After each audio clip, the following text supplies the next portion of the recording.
Drina and Jerome Kimball are suing their neighbor, 30-year-old student Linda Berger, for vandalizing their truck with acid. Linda is countersuing for being falsely arrested. Order. All rise.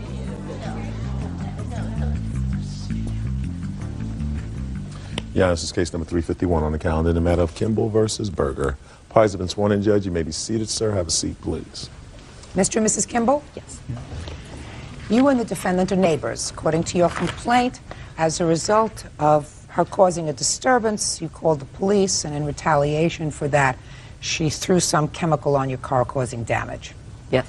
You want her to pay for that damage. Ms. Berger is countersuing for thousands of dollars because she says you had her falsely arrested. She's suing for malicious prosecution. So let's start. How long have you been living at your present location? 2 months. And you moved in after Ms. Berger was already there? No, ma'am. We was there quite a bit of time. We've relocated.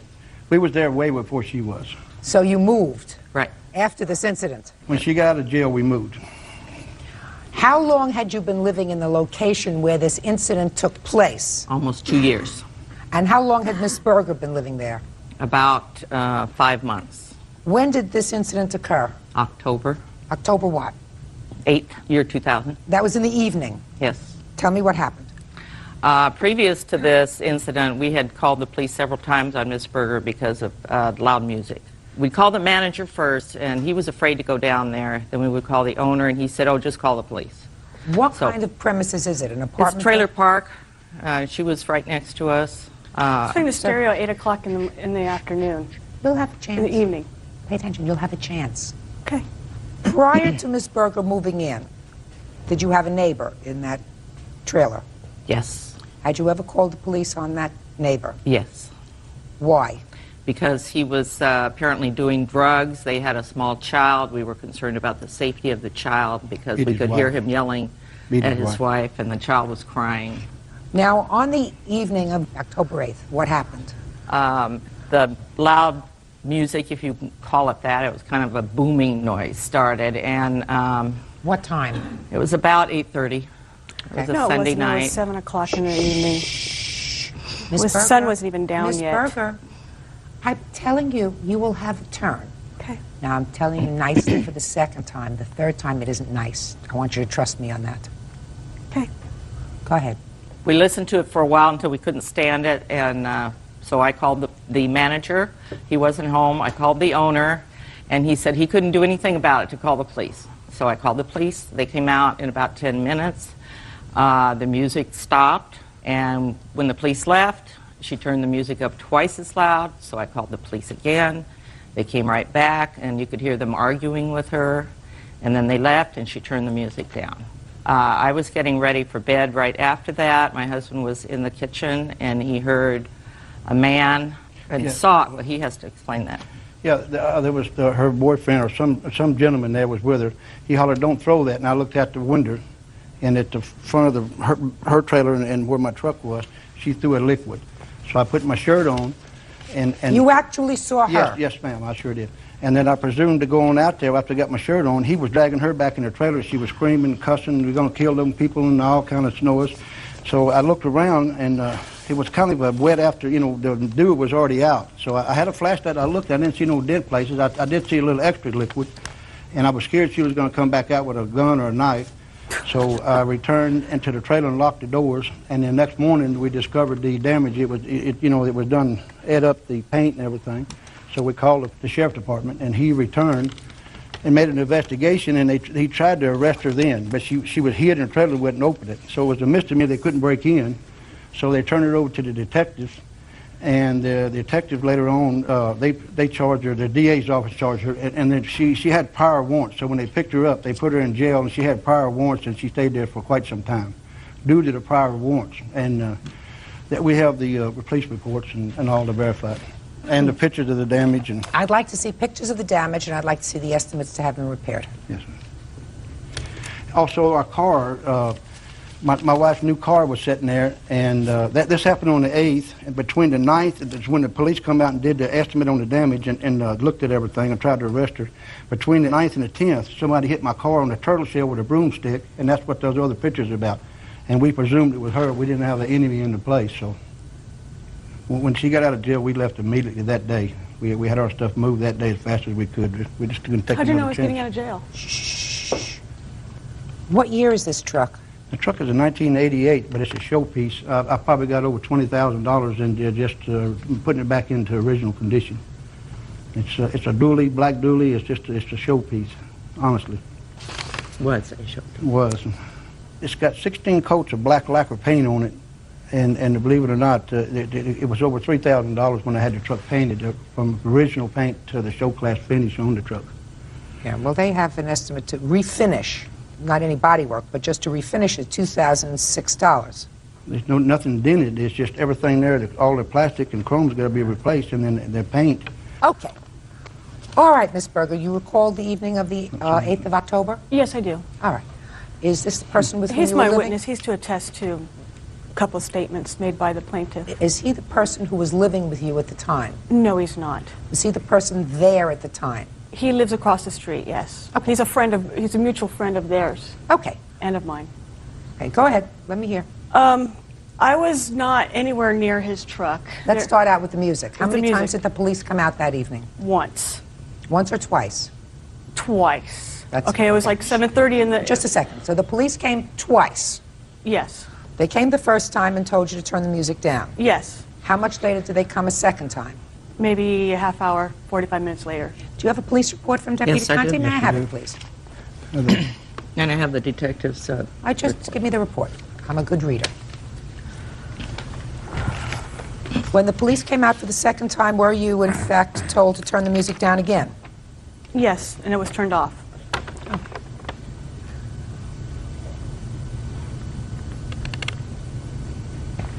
The second time the police officer arrived at your home, Miss Berger, was it the same police officer who had arrived there the first time? Yes, And did you have a conversation with the officer the second time? I believe so. I believe that he just asked me to turn off the stereo, and I turned it No, off. he didn't. He came out the first time and told you to turn down the music. Right. When he had to come back the second time, he didn't tell you, would you please turn down the music again? You had a different kind of conversation with him. This I do not recall, Why would you not recall such a thing? because I've been through a lot of emotional stress due to this whole situation. I do not remember that night. I went to jail for something I didn't, falsely was accused. Just a second. Anybody who is arrested for something remembers, unless there is a long history of arrest, which we'll get to in a minute, as to why you were incarcerated for such a long time on this kind of a complaint. So you do not recall what the officer said to you the second time he was forced to come back to your location. Basically, he told me to turn it down, or he was going to turn it off for me. Basically, what it boiled Okay, down so to. he was a little more annoyed this time. Right. That's better. So you turned it off, and according to your complaint, you did nothing. No, I did not do anything. I went to sleep. I went right to bed. Real cases, real people. Judge Judy. Drina and Jerome Kimball say neighbor Linda Berger dumped acid on their truck. Linda denies the charge and is countersuing the Kimballs for filing false charges. Okay.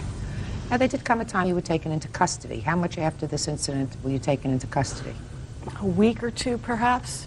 And when you were taken into custody, did you have a series of outstanding warrants? I had one warrant for driving on suspended license. That had been dismissed. I tried to get an OR on this vandalism charge.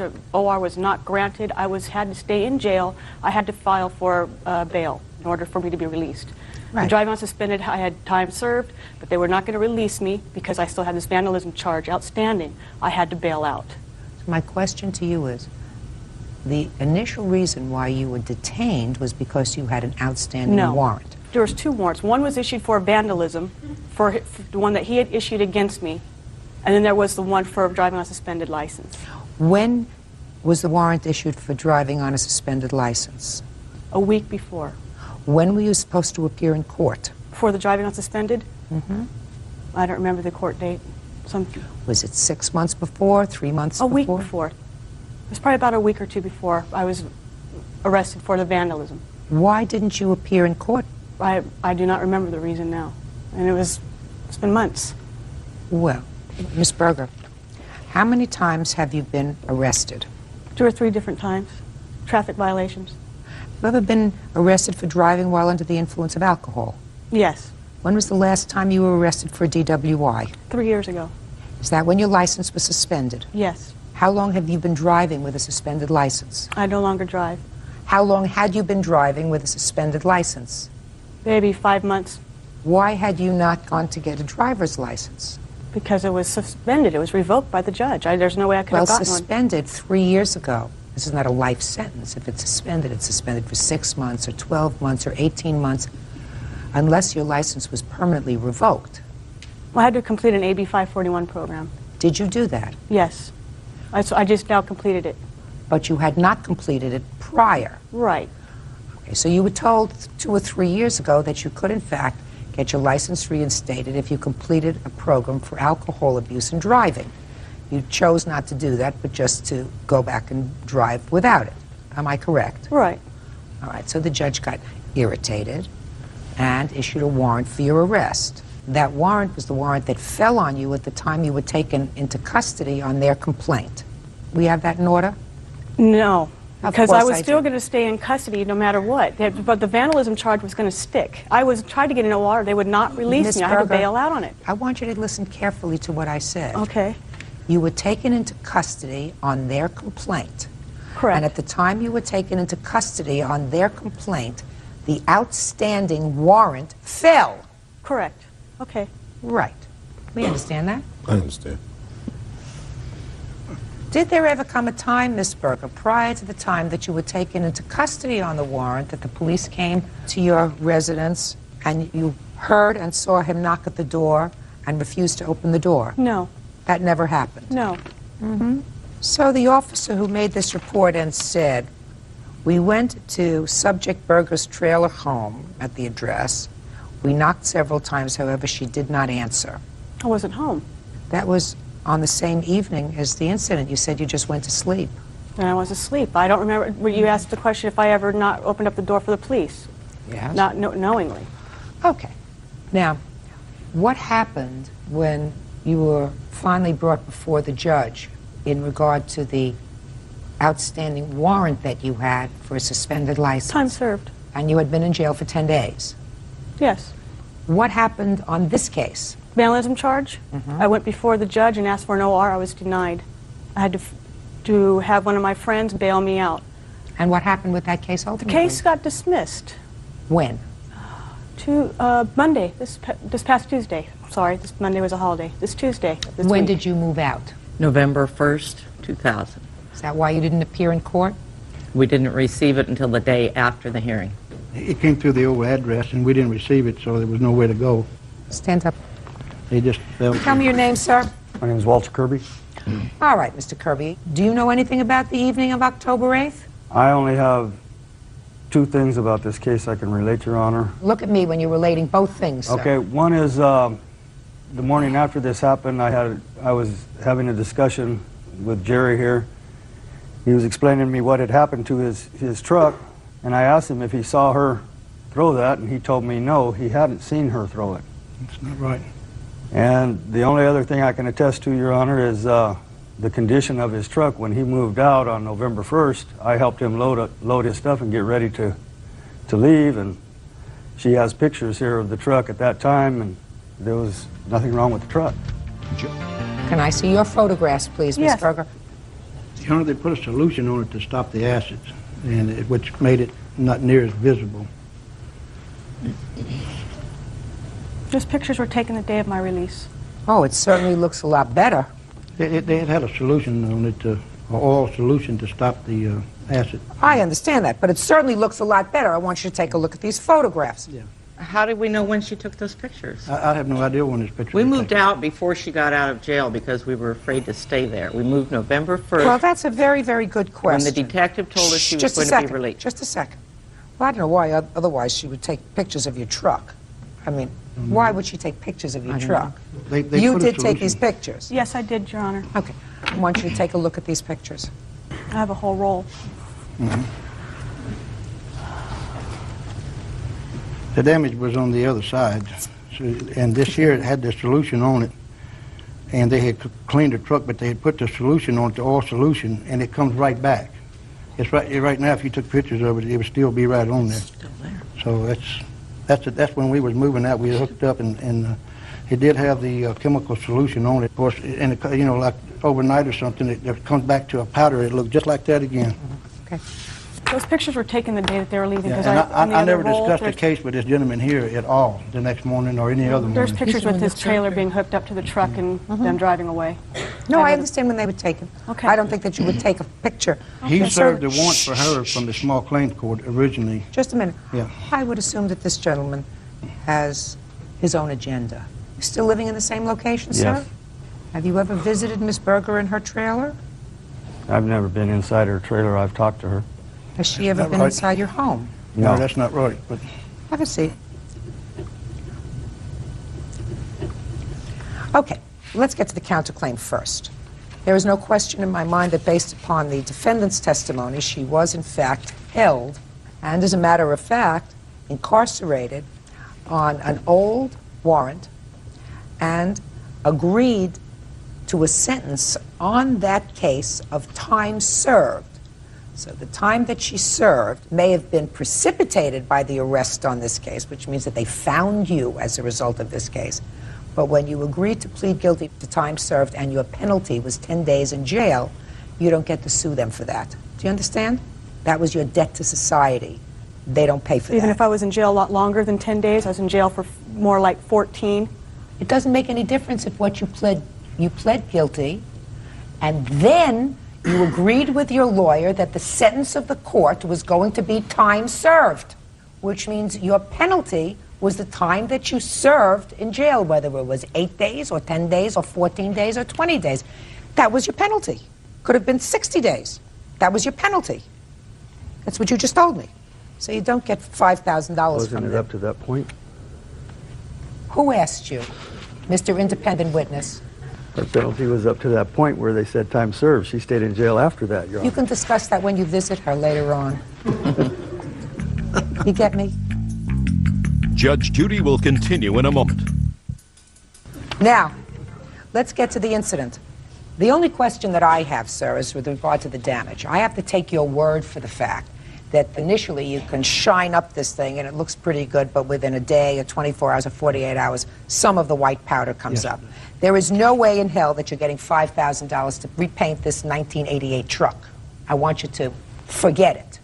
Now, they may be able to simonize it, buff it, repaint one layer, repaint 2 layers, but there's no way that I'm going to order her to pay $5,000 to put on 10 coats of paint on a 1988 truck. Especially one that doesn't clean up too badly. You have an estimate that says paint, $2,006 for refinishing the truck. That's what I'm ordering. Judgment for the plaintiff, your counterclaims dismissed. That's it. Thank you. Parties are Thank you, Your Honor. excused. You may Specialist Sheila Powell is suing 44-year-old maintenance worker Reuben Hughes and his wife Carol. Sheila says the couple's pit bulls attacked her 17-year-old daughter, Carrie. Order. All rise.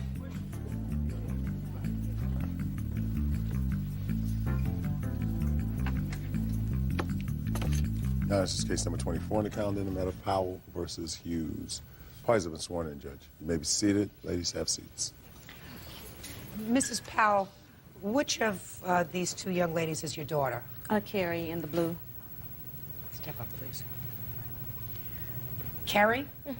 Carrie, you were attacked by 2 dogs. Yes, ma'am. What kind of dogs were they? They were pit bulls. Were you alone? Yes, ma'am. I was going to visit a friend. And what happened? I was on the left-hand side of the street, and I looked around the neighborhood to check for dogs, you know, because I'm in a strange neighborhood and I don't really know. And all of a sudden, these dogs just ran out of the yard and attacked me. And I screamed and yelled until somebody finally came out. Who came out? It was a man that probably lived right across Caddy Corner from where the dogs were. And what did he do? He threw something at the dogs, and they ran off. And he took me into his house and wrapped my arm. Were you bitten by the dogs? Yes, ma'am. After he wrapped something around your arms, what did you do? He didn't have a telephone in his house, so we walked across, probably past one house, into the next yard and used another neighbor's phone. And she phoned my mother. She phoned the police first, but they couldn't do anything, so she phoned my mother. I was called. I had just returned home from a doctor's appointment and received a call from the lady, and she asked me to come and get my daughter because she had been attacked by 2 pit bulls. And when you saw your daughter, describe what you saw. She was bleeding, and she was crying, and I got nervous, and she had blood all over her, and I brought the coat to show that she had on that the dog's attacked, and it still has the blood stains and Let me see. the tears.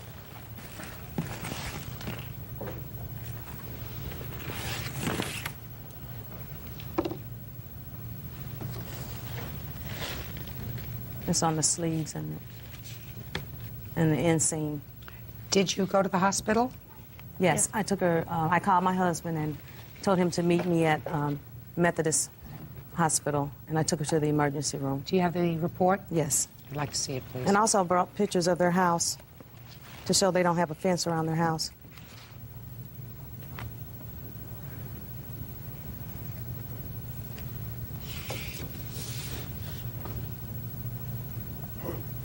Yeah, and I also brought a copy of the animal controls report.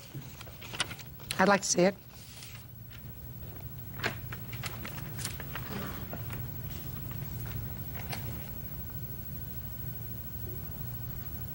Now, you folks are the owners of the dogs? Yeah. Yes, ma'am. And you were not at home when this occurred? No, we were both at work. How long have you had the dogs? Since birth. 4 years. 4 years. I read that your dogs did not have their vaccinations. Why not? Because basically we keep the dogs in the house. In the house, Or in outside the- of the house? They were outside of the house. That's why you're supposed to And have we them also- inoculated. Pardon me? That's why you're supposed to get them inoculated. That's the law, isn't it? Yes. The law is that they're supposed to be vaccinated every year for rabies, right? Right. When was the last time you had them inoculated for rabies? When we picked them up from animal control, that was one of their procedures. They vaccinated them and gave them a homing device. Before that? Well, they had shots before that. When they were, I think, like 8 weeks old or 10 weeks old. So they something haven't like been to a that. vet since? No illnesses, no reason. to No make illness. them. You do have a reason because the law requires that they be given a shot for rabies and distemper every year. That's the law. So after this incident occurred, the dogs were taken to quarantine. Yes. Unfortunately for you, because you didn't have to go through the procedure of those very, very terrible shots. The dogs did not have rabies, yes. Your Honor, I guess what she saw when she drove by our house, we don't have a fence from the driveway. Our yard is completely fenced in. From the back. From the back of the garage all the way around, and I've got the pictures. We do. What happens is, even though that it's fenced in, we still do not let our dogs run loose in the yard because they are pit bulls. When I came home from work Thursday evening, it was dark. It was in November. I get off work at 6:30. It's approximately 10 minutes to 7. And when I pulled up in the driveway, Valerie and China came off the porch and came up to the car. Your 2 dogs? Yes. And I was like, what's wrong with this picture? You know, something is not right here. So I got the flashlight out the back of the back seat of the car, and I let them in the front door. And then I walked around to the back apprehensively and saw that the door had been kicked in. Does the back door open to the backyard? Yes. Yes. Which is fenced in? Yes. Well, so what you're saying is someone tried to kick in the back door. Right. Your dogs got out. Right. But if they got out, they would have been in a fenced-in yard. Your Nah, Honor. they would have been able to get out of the yard, actually. How? Jump the fence or whatever. Well, that's... Put your hand down, madam, please. I see it up. If I haven't recognized you, there's a reason. Got it? Yes. We have a fence, but, you know, they can get out if they wanted to. So what difference does it make if you have a fence? Well, when we have our dogs out, they're on chains anyway, and they're not out unless we're at home, okay? And like somebody tried... So the fence is useless. Yeah, okay, you say the fence is useless, Okay. yes. Well, I can clearly buy- the I can fence buy was that. useless. Mm-hmm. But it's still there. But it was useless because the dogs didn't go out the front door. The dogs went out the back door, right? With And help. if the dogs went back the back door, then the second line of defense is a fence. They can jump over the fence, as your husband says, then the fence is useless. So it's like having no fence. Now, if we're at work and our dogs are locked in the house and somebody attempts to break in our house, Your Honor, I mean... Yes, what- Miss Hughes. Let me, You just a second. Your point is someone tried to burglarize your house but was not successful, didn't take anything. Your dogs got out, and there was this very unfortunate incident, and you're really not responsible. Did you notify your homeowner's insurance? Do you have homeowner's insurance? You don't have homeowner's insurance. Well, you should have homeowner's insurance. Animal control, when I got home, animal control left a thing on the doorknob, and it was very vague. It had nothing to say about, and it's right here, it had nothing to say that the dogs bit anybody or anything. You want it? Yeah, just give him this. Well, here, you can just have it. Here. Thanks.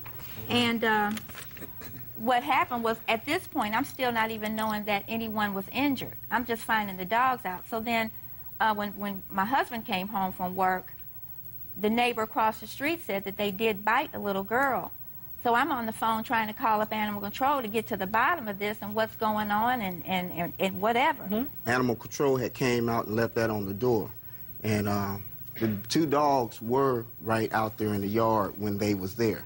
Okay, and he was able to walk up, you know, from what the neighbor across the street told me. He had threw treats to him before he got out and then put the notice on the door. Okay, so before she got bit, to me it seemed like animal control should have grabbed them dogs, you know, because they weren't on the on chains or nothing like that. Not to say that they're to blame or anything like that. I'm just expressing that animal control did come when the dogs was right out there in the yard but did not take them. It's not animal control's fault that you had not, in violation of the law, had your animals vaccinated from the time they were puppies. It's not their fault that for 10 days she had to wait to see whether or not she was going to have to go through a very painful series of shots for rabies because you had neglected to follow the law. You do not have homeowners insurance, which you should have to cover such situations, because that's why people have homeowners insurance. And bottom line is, you have somebody who's innocent, who's walking down the street, not doing anything wrong, and she is attacked by animals that you own. She has to be compensated for that because she is the innocent person. And while I'm not saying that you are guilty criminals, I'm saying guilty on this side, innocent on this side. Someone has to pay. Basically, when you have pit bulls, because of the word, police report. because of the word pit bulls, Yeah, give it a police report. it's hard to get homeowners insurance. Had it been a mutt, we probably wouldn't even have been here. Then that's what you should have. Then that's what you should have gotten. Give it police report. You like dogs? I love dogs. Oh, yeah. Okay. You don't just. I'm speaking.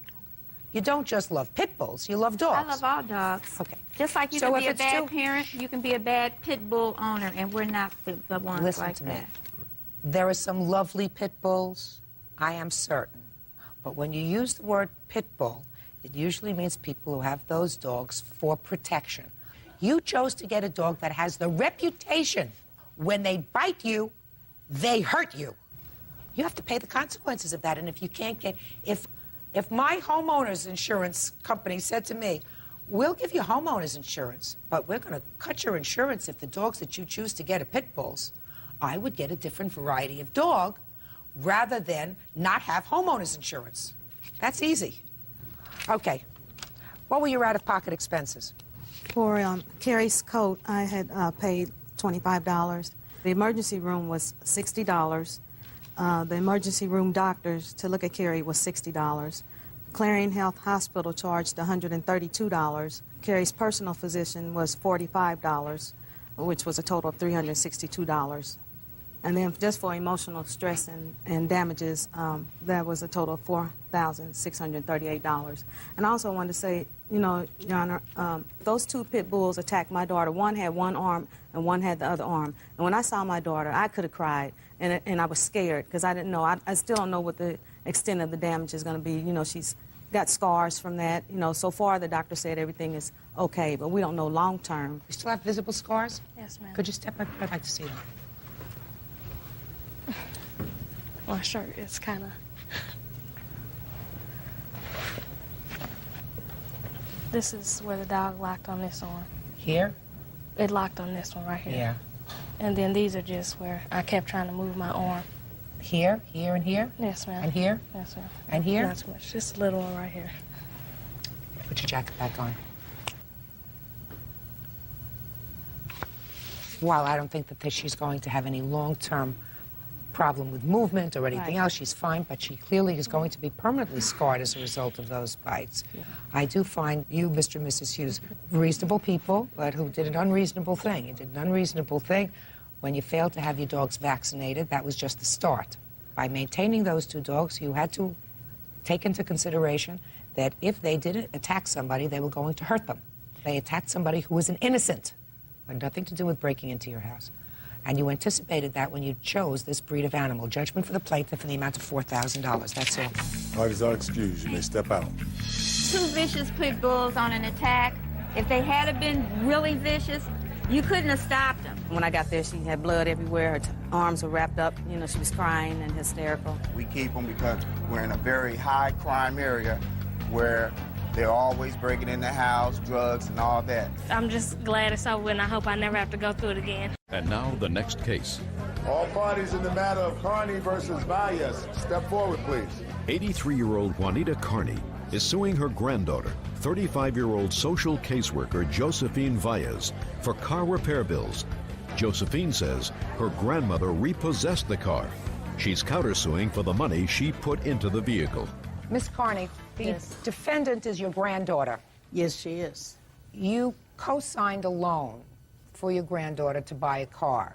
She did not have good enough credit to take out a loan herself. You say it was your agreement with her that she would work on clearing her credit so that eventually she could put the car loan in her name. She did not do that. And a year and a half after the car was purchased, you repossessed the car. When you repossessed the car, you had it fixed, and you spent $2,779 to fix the car. You want her to pay you back for the money that you spent to fix up the car. Your granddaughter is countersuing. She wants you to reimburse her for the down payment that she put on the car, which was $1,500, and for all the payments that she made on the car during the time that she had the car. Is that right? Yes. When was this car purchased, Miss Carney?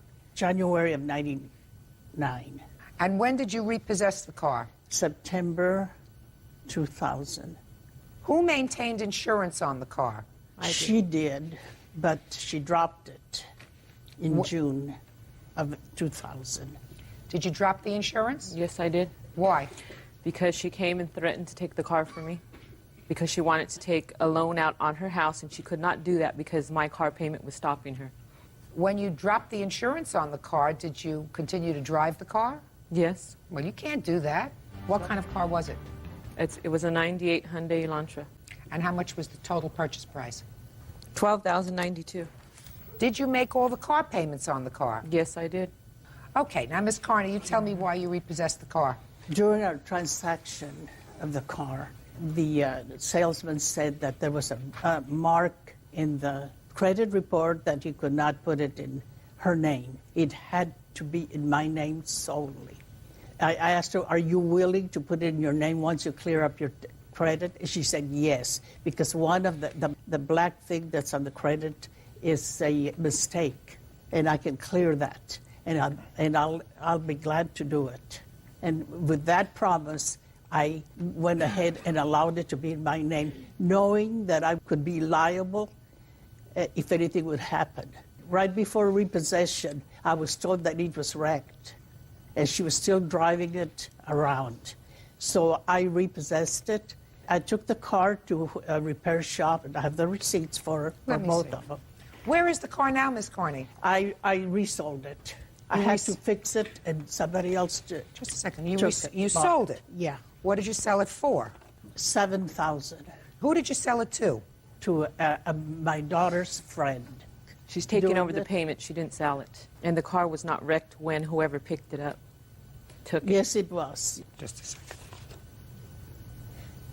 There was nothing wrong with the car when it was taken from me. Oh, I was at work, and when I went out, the car was gone. There was nothing wrong with the car. Do you have photographs of the car when the car was taken? No, I didn't take any. The only thing that was apparent was a broken windshield. It was cracked. But what made it so expensive is that both airbags were deflated. Your problem is that you dropped the insurance and continued to drive in the car. And if you did that, That rendered your grandmother liable. If you had an accident and hurt somebody, and the car is in her name, they can take her house, they can get a judgment against her. So in my judgment, she had an absolute right, based upon the fact that you had no insurance, even though she might not have known it at the time, to take back the car. So you acted irresponsibly. So on your counterclaim, you're getting nothing. My problem is, Ms. Carney, that you took it upon yourself to gratuitously fix this car. You can't render her liable for that. And you're not going to get any money either. Do you have a car now? Yes, I do. What kind of a car do you have? A 2001 Hyundai Elantra. How'd you get it? I financed it in October of 2000. So right after your grandmother took back this car? So that you could have done what your grandmother asked Not you to back do in in June, I September. couldn't have. Well, did you call her in August and tell her you could do it? No, I did not. No. Your counterclaim's dismissed. So's your lawsuit. Parties are excused. You may step out. Year-old plumber James Livingston is suing co-worker 33-year-old carpenter Douglas Joseph for shooting at him with a nail gun and body slamming him. Order. All rise. Your Honor, this is case number 471 on the calendar in the matter of Livingston versus Joseph. Parties have been sworn in, Judge. You may be seated. Folks, have seats, please. Mr. Livingston, you are a plumber by trade. Is that correct? Correct. And Mr. Joseph, you are a carpenter by trade. That's correct. According to your complaint, Mr. Livingston, the two of you didn't get along very well. But there came a time when you claimed that Mr. Joseph assaulted you. That's correct, Your Honor. And on what date did this incident occur? February 11th of 2000. When had the difficulty between the two of you started? The difficulty started prior to that job on another job. So you knew him from before this job? Correct. So when you found yourselves working together on this project, that wasn't a happy time? No. Now tell me what happened on February 11th. February 11th, I arrived on a job site approximately 10 after 8. When I walked in, I was confronted by him saying that I had left the driveway open for you, but I guess you're going to wear the skirt today. And I ignored it, turned around. What does that mean? I guess you're going to wear the skirt. It just that I'm a wimp or a wuss. And approximately 10:30, I heard from the other side of the shear wall, was about 17 feet away. What's a shear wall? A shear wall is a wall between another room and it's half-inch plywood. He was up on the top of the railing and he was shooting down at me with a nail gun. And I have, Your Honor, the evidence of what a nail gun looks like. This is the type of nail gun that could maim or kill Is me. that the nail gun that of a similar type that he was using on Correct. that day? Okay, go ahead. And as that shot at the wall, a rack of these nails can be shot off in about 7 seconds. I had then come around the wall. He was standing there with an evil grin on his face, looking down at me. I called him very obscenity names, and I said, "Why did you shoot that nail gun at me?" Then he says, "I'm going to come down there and kick your..." He come all the way down the ladder, threw his belt off his waist, first nail gun, and come down the ladder, got into my face, and then I backed up, and I turned around, and when I turned around, he had grabbed me from the backside and went against the stud wall, and that's when the wall had hit the side of my ribs. And you have photographs of your Yes, injuries? I do. I'd like to see them, please.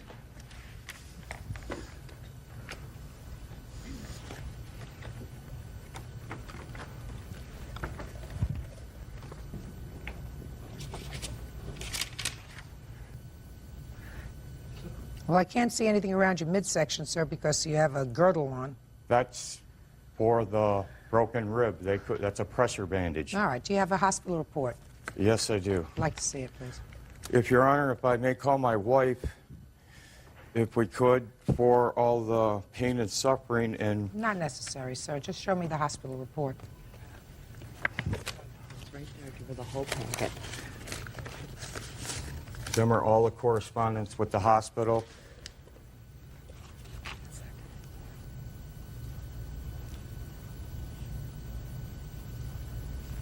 Now we'll hear your version of the event, sir. Well, it started actually in '99, probably about a month beforehand, and one of my carpenters nailed through that shear panel, and hit his pipe, and he didn't mean to hit his pipe. But when he found out that he hit his pipe, I heard about that. That's when all the bad blood started between the two of you. Let's get to February 11th. Very, very irate. And let's get to February 11th. Sir. Okay. A day before that, he pulled up to the job site and wanted more access to the driveway, and we were all up in scaffold in the air, 30, 40 feet in the air, and it wasn't possible for us to come down. He became irate and red-faced at that time, took his car, slammed it in reverse, and backed up, missing my vehicle by inches. This is from other people like Matt. All right, he missed your car, didn't hit your car, missed your car. He missed my car, came in and cussing and screaming. So he didn't have access to get his truck in there easily the day before, so he was angry. He was very angry. Okay, so now let's get to February 11th. Okay, February 11th. He came with an attitude like he did the day before. So he was angry? Yes. I did shoot the nails. I know you did. That's what you said. Okay. You said you shot the nails, and not only did you shoot the nails, but you said something to him when you were shooting the nails. According to you. Yeah, I was jokingly trying to encourage him to get out of the mood he was in. When I said dance, pipe boy. And, right, that's what you said. And that, Mr. Joseph, is what, quite frankly, pardon the pun on words, put the nail in your coffin. Okay. I'm going to tell you why. Because there had been, evidently, bad blood between the two of you. You knew he was angry. You were not trying to cajole him into a better mood. Did you think that by pointing that gun and shooting in his direction, although not at him, that you were going to make him feel better by saying, dance, pipe boy? Did you think you were going to make him feel better? May I respond in defense? 2 weeks prior... I want you to answer my question. Did you think that you were going to make him feel better by shooting the nails from that gun in his direction and saying, dance, pipe boy? I honestly did, because he always is joking around with everybody on the job site. But he wasn't joking around with you that day, sir, because you say right here in your answer, Mr. Joseph, it was evident that he was in his usual hostile mood. I was trying to change his mood. By shooting? Yes. By shooting those things in his direction? Joking around with him. May I defend myself? Because 2 weeks prior to this, I was building a water heater platform, and I was having trouble reaching a nail, so I handed him my nail gun, and he took the nail gun and pointed it at his coworker's head. Matt Taylor was my witness to this. Yes. And he pointed up to his head, so if he's saying that it is so deadly of a weapon, why is he pointing at this gun that was live to the head of someone? When I shoot a nail gun during the day, people walk behind the walls all the time when I hold it up close. I was 35 feet away. There was nowhere for the round to get him at all. He was in perfect safety. Actually, I thought he was in the garage. He was in perfect safety. You couldn't have thought he was in the garage, sir, because your statement, dance pipe boy, was directed to him. He was the only pipe boy around. I knew he was in the general vicinity. I knew he could overhear me when I said that. Oh, Mr. Joseph, come on. You precipitated this altercation. You started this altercation. Real cases, real people. Judge Judy. James Livingston says coworker Douglas Joseph body slammed him. Douglas says he was only playing. So now you've shot this nail gun in his general direction, although not according to you at him, and words are exchanged. You're up on the second floor, correct? That's correct. He's on the first floor. Did he come up to the second floor where you were at? No, ma'am. No, the answer is no. Did you exit the second floor and come down to the first floor? Yes, ma'am. Why? Because he was calling me down. He was calling me down with profanity and telling me he was going to kick my... So that seems like a perfect time for me to stay where I am. Somebody is threatening you. Somebody, I mean, I see the way you look. I see, how old are you? I'm 33 years old. How old are you? 38. Okay. How much do you weigh? 162 pounds. How much do you weigh? 250 pounds. So it seems to me you don't have much of a risk from him coming up to you and beating you with his plunger, right? Right. So you come down from the second floor because he was calling you names. And what happened when you came downstairs, Mr. Joseph? We did stand toe-to-toe, and he was blurting out vulgar language at the whole time. And I said, "You're not worth going to jail for." I turned and walked away, turned my cheek and walked the other way. And he blurts out, I can't even say it on TV or he's bleeping things, but I became angry at that point when I turned and I went to push him. And as I pushed him, I tripped and fell on this hardware that he was mumbling about. And he jumped on my back and started choking me. And so... So you went to push him? I went to push him. And But I fell. No, you went to push him. That's not what you said. You said you went to push him, and as I did, I fell. Right. Then you're down on the ground, sir? Yes, ma'am. You're down, flat down on the ground. I'm down on my knees and my hands. And what happened? He jumped my back and started choking my neck. I couldn't breathe. Yes. So then I feared for my life. I grabbed his sweatshirt, and I couldn't breathe, so I tried to erect myself, and I pushed us back into the wall. And at that point, I gained control.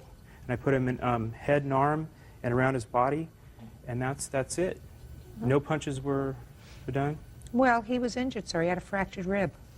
Yeah, Dewey, the electrician, told me he was loading his four-wheeler and broke his rib doing that. He told me. Don't tell. I'm not interested in what somebody else told you, sir. That's hearsay. That's hearsay. Now, he went to the hospital on the 11th. What's 16:45 hours? That's 4:45 in the afternoon. May I introduce Matt Taylor? He's my witness. I saw the argument in the morning. You saw it from the beginning, Mr. Taylor? Yes, I did. I saw him. Where was Mr. Joseph? He was upstairs with me, second floor. And did you see him with a gun similar to that in his hand? Yes, I did. Did you have any conversation with him, Mr. Taylor, prior to him pointing the gun downward and shooting off a round? No. He didn't say to you, look what I'm going to do, or I'm just fooling around? No. How many rounds did he fire off? 3? When he fired off those rounds, did you see the plaintiff? No, I didn't. He was behind the shear wall. Did you ask Mr. Joseph what he was doing? No. Well, wouldn't that seem like a logical thing to ask? Well, I knew that I knew Mr. Livingston wasn't in any danger from That's not what I asked you. You saw the defendant shooting off rounds of that gun in a way that was not meant to do any business that you were there to do, right? Right. Well, what did you think he was doing, sir? I thought he was messing around. Messing around with what? A nail gun. Messing around how? Just look at me, sir. Messing around how? I don't know. What do you mean you don't know? Well, I didn't know what he was doing. He was shooting off the nail gun. I knew he was messing around with the plumber. Okay, so you know he was messing around with the plumber with the nail gun. Yes. Yes, there we go. So after he shot off 3 rounds with the nail gun, what did you hear him say? I heard him say, "Dance, pipe boy." Now, you were on the 2nd floor. Do you see how quietly you said that to me, "Dance, pipe boy"? I want you to use your voice, Mr. Taylor, and in a voice that replicates how Mr. Joseph communicated "dance, pipe boy" to the plaintiff. I want you to tell me how that sounded from the 2nd floor. Let's hear it, Mr. Taylor. He said, "Dance, pipe boy." You want me to put you up on the 2nd floor and see if I could hear that? With all the other noise that's going on in a house that's being renovated? You want to try that one more time? He said, "Dance, pipe boy." That sounds more like it. Judge Judy continues in a moment. You came downstairs and took off your belt to fight. Negative. Oh, yes. You started it. And whatever happened after that, you deserved it. Real cases, real people. Judge Judy. James Livingston says co-worker Douglas Joseph body slammed him. Douglas says he was only playing. And when he said "dance, pipe boy," see how you laughed and you smiled when you said that to me? Did you smile? No, I didn't. You didn't smile. Did you laugh? No. Was he laughing? No. Wasn't? No. And then what did you see, sir? I saw Mr. Livingston come out from around the corner, and for a while he was taunting Doug, lots Cursing of verbal at him. abuse, cursing at him. Cursing at him. And then I saw Doug he went downstairs. Did he go downstairs by ladder? Yes. And did he put down the gun before he started to descend the ladder? Yes. And what about his tool belt? He took that off. He took that off when he got down there. Did he take that off as soon as he got down from the ladder? No. So he was wearing it. Yes. And when did he take off his tool belt? The second time he went down, when... Second time? Yes, ma'am. Tell me about the first time he went down. The first time he went down was after Mr. Livingston started calling him a bunch of names. He went down, he said that it wasn't worth it, came back up, and then Mr. Livingston started yelling at him some more, and he went back down, and then he took off his tool belt. May I respond in defense to myself? He was saying that I knew you weren't going to do anything about it. Like, he wanted to fight, and I didn't want to fight. I tried to walk away from it the whole time. You could have. I could have. Oh, you could have, Mr. Joseph. All you had to do was not come downstairs the second time and take off your belt. How much verbal abuse can someone take? Do you hear that? Yeah, Do you hear that? When it goes on for months, they've had 5 complaints about him with other trades and everything, about how vulgar his language is and how... That's why, Mr. Joseph, I don't believe you when you say to me that you shot the gun at him in an attempt to change his mood from foul to fair. I don't believe you. What I think you wanted to do was just give him a good one. And you not only shot this gun at him, which could place him at risk because, let's say, it happened that one of those nails hit another nail, hit a pipe, ricocheted, caused some damage. You would have been very sorry that that happened. You would have said it was an accident. I didn't mean to hurt him. But bottom line was, you started it. And whatever happened after that, whatever foul language he was using, whatever names he was calling you or your mother, whatever he was doing, you deserved it. So you didn't come down once, so you didn't tell me that. You actually went upstairs without taking off your belt. According to this gentleman, you came downstairs and took off your belt to fight. Negative. Oh, yes. You did. You took off your belt in order to fight, because otherwise there is absolutely no reason for you to take off your belt. You didn't do it the first time. I believe I did do it the first time, actually. Not according to your witness. According to your witness, he said you went up the first time, right? With the belt. Came back upstairs with the belt. Didn't take the belt off until he came down a second time, right? Right. You've been most helpful. Sit down. So, Mr. Joseph, sticks and stones will break my bones, but names will never hurt me. I'm sure that that's something that you heard at your mother's knee at some time during your life, and it's too bad that you didn't follow through. You started this incident on this job site. You started it. You started it by behaving irresponsibly with a very serious piece of equipment. And I'm not saying that Mr. Livingston, by responding and calling you names and cursing at you, was a gentleman. But boy, if somebody did that to me, let's just say this. Are you married? Yes, ma'am. Do you have children? Yes, ma'am. How old are your children? They're 10, 11, 12, 13. Let's say a 15-year-old boy doesn't like your 10-year-old and has one of those dart guns and takes out one of those dart guns and starts shooting it in your son's direction.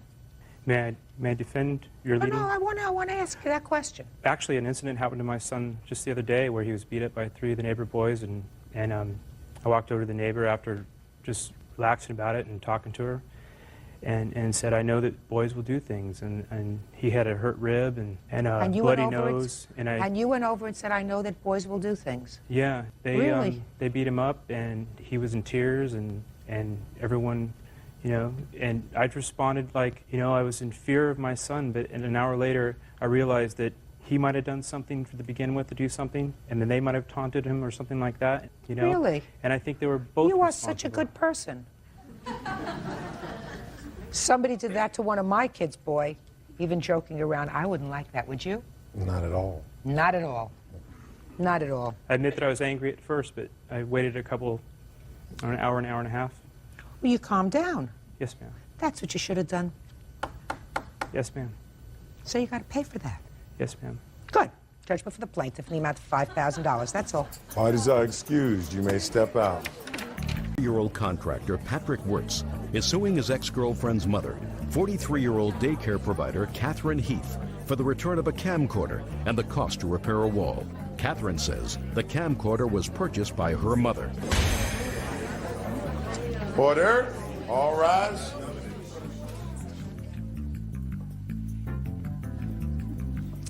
Yeah, this is case number 504 on the calendar, the matter of Wirtz versus Heath. Parties have been sworn in. You may be seated. Ma'am, have a seat. All right.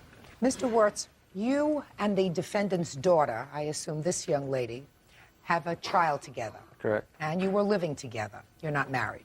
Correct. It is your complaint that at the time you split up, the defendant, grandmother of your child, came into your home, took a camcorder that belonged to you, and also that she damaged the walls in your home by taking off some shelves from the wall. That's your Correct. complaint. Defendant says that A, the camcorder wasn't yours to begin with, and she's got a story about the shelves. Okay, how old's your baby? Year-old. And when did you separate from baby's mother? End of July. Of 2000. Yes. Is that when she moved out? Yes. Was this your apartment or home that you were living in? It was our house, renting it. Are you still living there? No. Let me hear about the camcorder first. Okay. I purchased a Sears camcorder on a Sears card. I guess Michelle had some money that came in the mail through her grandmother. Michelle wasn't working time because she was, I believe 8 months pregnant. We spent that money on her part, paying her part of the bills, her half of the bills, her part of the rent, and her part of the utilities. I don't know what the circumstances were her mother paying for a camcorder, including she didn't have a job at the time. Let's just a second. Don't get to her defense first, sir. You're talking Sure. about her defense. Sure. Let's talk about your claim that Okay. this was your camcorder that you purchased. Sure. When did you purchase it? 10/22/00, so October 22nd. Okay, and how old was the baby at the time you purchased it? He was not born yet. He was born February 7th. You purchased it in October of 2000. Yes. You say your baby is a year old. Sure, I guess he was born, wasn't he? When was your baby born? February 7th of 2000. I guess he was. I guess he was 8 months old at the time. Okay. What made you decide to purchase this camcorder? Look at me. Sure. Just to have a camcorder and build my credit, because I had no credit at the time, and I did get a Sears card. When did you get the Sears card? About a month before I bought the camcorder. And you were working at the time? Yes. Was yours the only source of income in the house? At that time, I believe so. What do you mean at that time you believe so?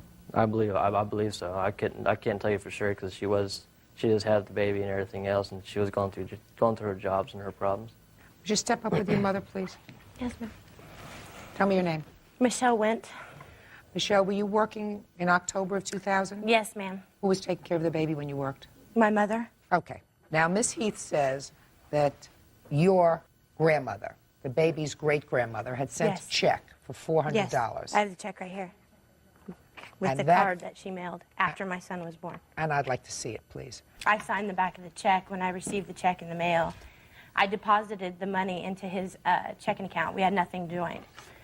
As you can see, he signed the back of it, and it went into his account for the purchase of the camcorder when we were ready, after we had picked out the one we wanted. My grandma mailed me the check for the purpose of buying the camcorder because she lives out of state, so we could record. Take pretty pictures with the video camera. I can't wait to see my great-grandson. So she sent this check for the purpose of buying a camcorder, right? Suppose so. Suppose so. And you took the check and deposited it in your checking account? Sure. Okay. So you went out and bought a camcorder. When you separated, you took the camcorder. Yes, I put a deposit down on an apartment in Tesca where my mother lives. Under the circumstances, my son was abused, and under the circumstances, I was advised by my attorney to leave the household because of the suspects and whatnot, what was going on. So I packed my stuff that afternoon while he was at work in fear that I didn't want conflict when I moved out. He knew I was moving. I told him I had a desire to move. I got my belongings. The camcorder, I had took that long time ago. I had put it over at my mother's house because I knew that when it came down to it, it was about material possessions to him. You know, it's not about that. Okay. You know, this is under the circumstances with the abuse of my son. What kind of abuse? He was spanked. Open hand, diaper off hand, Black an and adult. blue. Black and blue. A doctor noticed it, and they... That day, my son had a routine checkup, and I took him to the doctors, and I discovered this. How old was he at the time? 4 months. 4 months old. Sorry. And you moved out immediately? Yes. Shortly thereafter, I took my son's belongings, and my clothes on my back, and I left. Okay, the shelves, Mr. Wirtz, your complaint is not that she removed the shelves, which I understand that Miss Heath made for the baby, but that when she removed one of the shelves, it caused damage to the wall. Correct. And you want that damage paid for. Correct. So, let me hear about the shelves. Okay, I'm not disputing that I did do any damage. It did. The shelves that I made, I had put brackets on them, and I have pictures of that, where the brackets were a foot, exactly 12 inches apart, to hang on the wall. And I took the one off and gave it to my father. He loaded it in the truck. I went to go grab the other one, and that's the picture of the other one. And I pulled it off, and it did do some damage because there is a screw. If you noticed in the pictures, there's a drywall screw through the wood that was put into the wall. And I did not know this at the time. I didn't mean to do the damage. Okay. Do you have an estimate to the damage to the wall? Yes, I do. I have an estimate from a contractor in Salina. Okay. And also, he did do the repair. There's a picture of the wall. He fixed the wall himself. And he got How do you know that? back. I know that because I went And he myself before this court day and talked to the landlord. Plus, he told you, didn't he? Plus, he told me. He told me he fixed the shelf because he couldn't move out without fixing it. Did you fix the wall? Yes, I did. Did you fix it yourself? Yes, I did. There's an estimate from a contractor. Same way, he'd charge me for doing it. I can't pay $540 to have a wall fixed. Just a minute, so you fixed the wall yourself? Yes, I did. Well, how much did it cost you I to fix never the said wall? I did not fix it myself. I did fix myself. Just a second. So you fixed the wall? Yes. Get out of here. Parties are excused. You may step out. Be a father, and that's all. That's all we want for him. It's a continual war between these two. It is very important for him to be a father to the baby. I've always said he was a good father. And now the next case. All parties on Meckler versus Virgin. Step forward, please. 51-year-old stockbroker Ronald Meckler is suing his ex-fiancée, 41-year-old accountant Catherine Virgin, for the cost of items purchased for their townhouse and the cost of an airline ticket. Mr. Meckler, you and the defendant had sort of an on-again, off-again relationship, according to your complaint, for a couple of years. Correct. You resided in Houston, Texas. Correct. Still do. Ms. Virgin, you resided in Portland, Oregon. Correct. According to your complaint, there came a time when you decided to relocate to Houston. You thought that you would have a long-term relationship and you were going to look for a job there. It didn't work out. Correct. So you went back to Portland. I had an opportunity to return to Portland, and I did so. And at that time, Mr. Meckler pursued you. Correct. That be a fair statement? It's very correct. And Ms. Virgin said, listen, I'm not coming back to Houston. You want to do the relocating this time, you come to Portland. That's correct. I mean, I'm reading between the lines, but that's pretty much what I'm getting. So you did. You came to Portland, Oregon, and proposed marriage. Correct. And you indicate in your answer that you were caught up in the moment and said yes. Yeah. Judge, the acceptance of the proposal was done as almost in a public spectacle on a Saturday night at a party with 30 or 40 people, with music stopped and us on a dance floor. It was given a great amount of thought to catch me off guard. I say off guard in a positive way. You mean she proposed to you? No. The acceptance, because she always said that when the time is right, she would accept. So she did it so that everyone would know. She accepted the Correct. proposal. And you decided to rent a home together. And you gave her certain trinkets. You gave her a diamond necklace or something. Correct. To solidify the moment. Well, you changed your mind. I changed my mind. Soon. I woke up within a couple of days, and it took me about 2 weeks to get the courage up to say something to him, and I told him. Real cases, real people. Judge Judy. Ronald Meckler claims ex-fiancée Catherine Virgin owes him for items he purchased for their townhome and for an airline ticket. Ms. Virgin, you returned his gifts to him? I returned his gifts to him and gave him the opportunity to take any items that he had at the townhouse with him, or I would pack them and ship them to him. And his response was, I don't care about them. For all I care, throw them in the garbage. And so I eventually disposed of them. Now he wants them. No, Judge, there were furnishings for the townhouse that were purchased solely for that particular townhouse. I have a house in Houston where I did not need any of the, quote, furnishings, bathroom things and kitchen utensils. Tell me what items you're talking about, because you talk generally about personal items that you want, and you are also suing her for the cost of an airline ticket. Correct. You'll get to the airline ticket in a minute. Let's talk about the personal items that you say you want from the townhouse? Tell me what they are. That we furnished a bathroom, a couple $100 worth of bathroom furnishings, some kitchen utensils. Talk to me about bathroom utensils. Okay. Like what? Ceramic glasses, cup holders, toothbrush holders, curtains, towels, normal bathroom furnishings. And what else? Kitchen utensils. Tell me. High quality spatulas, cooking utensils of that nature. Is that what we're talking about here? Yes. Now tell me about the airline ticket. After her acceptance, I went back to Houston, and we had conversations daily regarding when I was going to visit and when I was going to go there to look for employment, et cetera, et cetera. Because the price of airfares was increasing, if I bought the ticket well in advance, I would get a good fare. I purchased the ticket non-refundable, non-exchangeable on the 1st of November. And when she turned and canceled everything on my birthday, on November 12th, she said, well, you can do whatever you want with the ticket. And I there was no use for it at that point. Let me ask you these questions, Ms. Virgin. Is it true that you purchased for the townhouse cups, cup holders, soap dishes, some towels for the bathroom? He purchased. I already had those items in my house. So he purchased them? Correct. Where are they? He told me to dispose of them, and I did. I got rid of them. You wouldn't get rid of brand new stuff. Yeah, What did I you do with them? I didn't want them.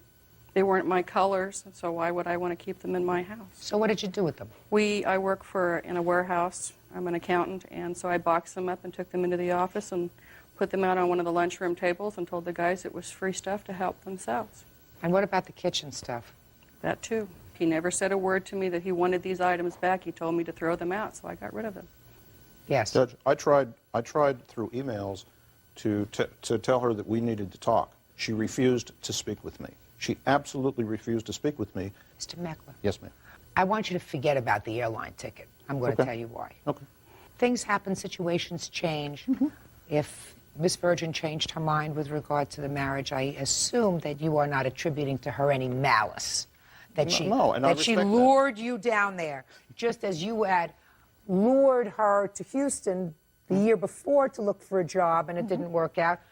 I would assume you don't think that this lady was getting even with you by saying, well, I'm going to lure him down here, make him spend a whole bunch of money on spatulas and then break his heart. That didn't happen, Mr. Meckler. So that if situation doesn't work out, she's not responsible for your airline ticket. Did you pay for her airline tickets when she came to Houston and it didn't work out for her to go back to Portland? She drove. Did you pay for her gas? No. Did you make that trip in one day? No, took 5 days going down. And I assume you didn't sleep in the car? No. Did you pay for her motel bills, her food bills, or anything else? No. Why? Because it didn't work out. That's correct. Neither did this. Okay. Oh, he's such an affable guy. What'd you let him go for? No, but subsequently, I can be worse. But subsequently, I gave her an opportunity to settle for some of the things. There were also dishes that she still has or uses, or I assume that she does. And she said, well, I owe you for the dishes, which are all on the same receipt. Are you using the dishes? Yes, and that was the only item that I did go to the store with him that night to get because I had left mine back in Houston. Were the dishes expensive? No, they were $50 for a 4-place setting. Just 4-place setting you got? Didn't expect to have much company. No. Mr. Meckler, do you ever remember saying to her, I don't want that stuff, just get rid of it? I never said get rid of it. What I said was that I had no need for it back in Houston. I said it was specifically for this townhouse and for us. So you said to her, I have no need for it back in Houston. That's correct.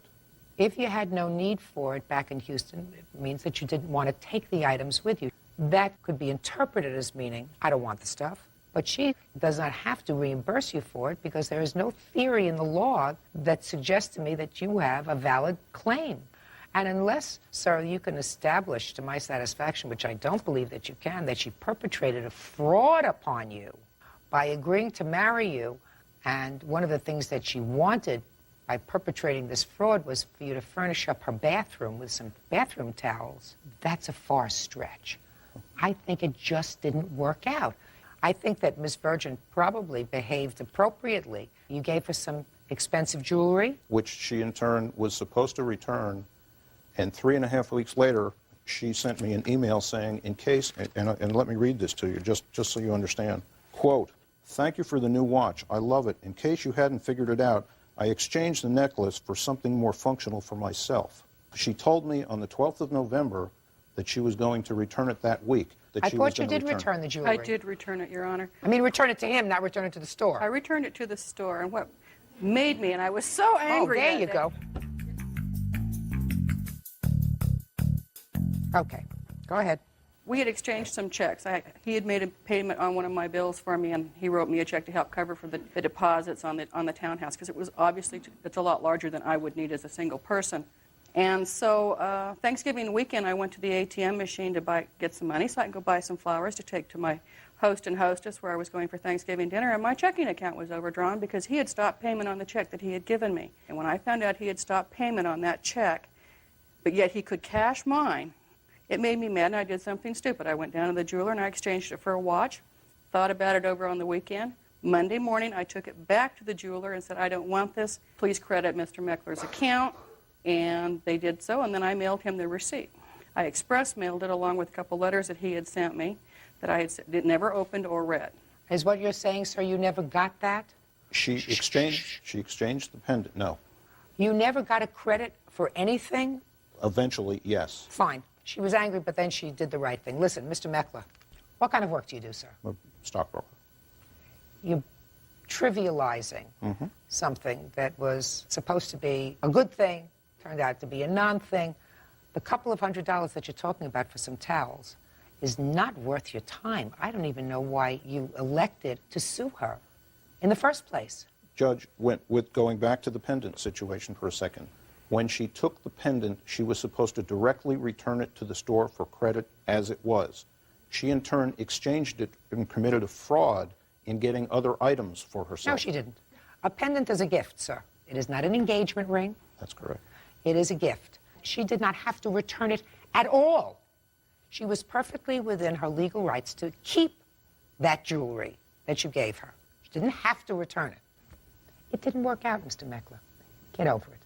Case is dismissed, that's all. Thanks. Parties are excused. You may step out. Her 18-year-old Carrie Lip are suing Angela Kaz and her son, 16-year-old Michael Parr. Carrie claims Michael punched her truck. Order. All rise.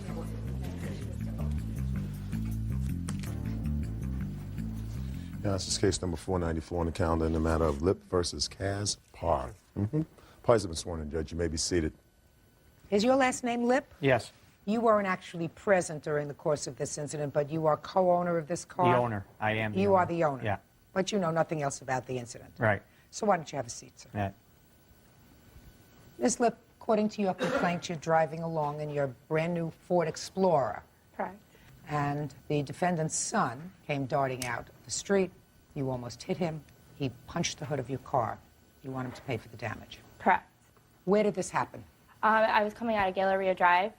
It's the entrance that leads out to the mall. Okay, and you are in traffic? Yeah, I was driving, and I was slowing down because the light, I believe, was turning red.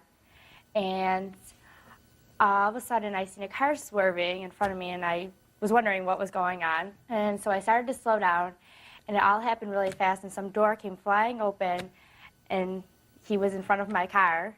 So I slammed on my brakes. I don't know how I did not hit him. And he looked at me, and he said, "F you," and took his fist and slammed it in the hood of my truck. And then what did he do? Why? And then what did he do? Then he started walking, and I had my cell phone, so I called 911, and I continued to follow him. The cops found him, and he started running. He jumped over a fence, and I was with the one cop while the other one was chasing him, and they said that his mother was at the police station with a swollen eye, and then the police brought him back, and I had to identify him, and it was him. Now we'll hear you. Yes, I was, me and my mom have been we were in an argument at the time, and... In the car? In the car. Who was driving? My mom. And where were you sitting? I was sitting on the passenger seat. In the front? Yes. Go ahead. And we had gotten into an argument, and she had got real mad, and she grabbed a Frisbee and started to hit me in the head with it. And... As she was driving? Yes. and I don't know, it just happened so fast. I hit my mom, and before I knew it, things were going through my head. I just wanted to get away from the situation before it got worse. So I jumped out of the car, and I was trying to cross the road, and I seen her, and she just almost hit me, and I went, to try to brace myself on her hood, and that's when I kept going, and I could see her, behind me, following me, and that's later on the cops found me. Are you saying that you didn't say anything to her? She indicates that you cursed at her. I did not say anything. Yes, you did. Yes, you did. Did you see this incident happen, Ms. Cass? Not once I took off. You mean after he hit you, you took off? Yeah, the light turned green. And you took off? Yes. And you knew that he had jumped out of the car? Yes. I was going to let him walk home. Well, you tell me why you don't think you're responsible for the damage to her car. I knew it was wrong for me getting out in traffic. I just didn't want the situation to get worse between me and my mom. Okay. Because it was, really high at that point. And, Probably a good idea. The light was red when I jumped out of the car. How do you know that? Because I seen it. Did you see it before or after you punched your mother in the eye? I saw it after I punched her. I mean, everybody was at a complete stop. Your mother's hitting you with a Frisbee. Mm-hmm. You turn around and punch her in the eye, and you're watching to see whether the light is red or green? Is that what you're trying to tell me? No, but when I jumped out of the car, I noticed that all the cars were stopped, and it was red. Okay, and? And when I went behind her car, I had seen her coming, and I just tried to jump out of the way Why before didn't you she just hit go me. back onto the street? Were you crossing at the crosswalk? No, I was in the middle of the street. So if you're in the middle of the street, you don't have the right of way, right? Right. Are you responsible for the damage to her car? Oh, I was just trying to cross the road and, get out of the situation. She almost hit me. Whose fault was that? Whose fault was that? Mine. Yes. Can I see the damage to your car, please? This is the estimate. And do you have a photograph of the car? Yes, I do. Can I see it, please? I have two of them. I have never seen the damage to the car. I'm going to show them to you. Okay, thank you.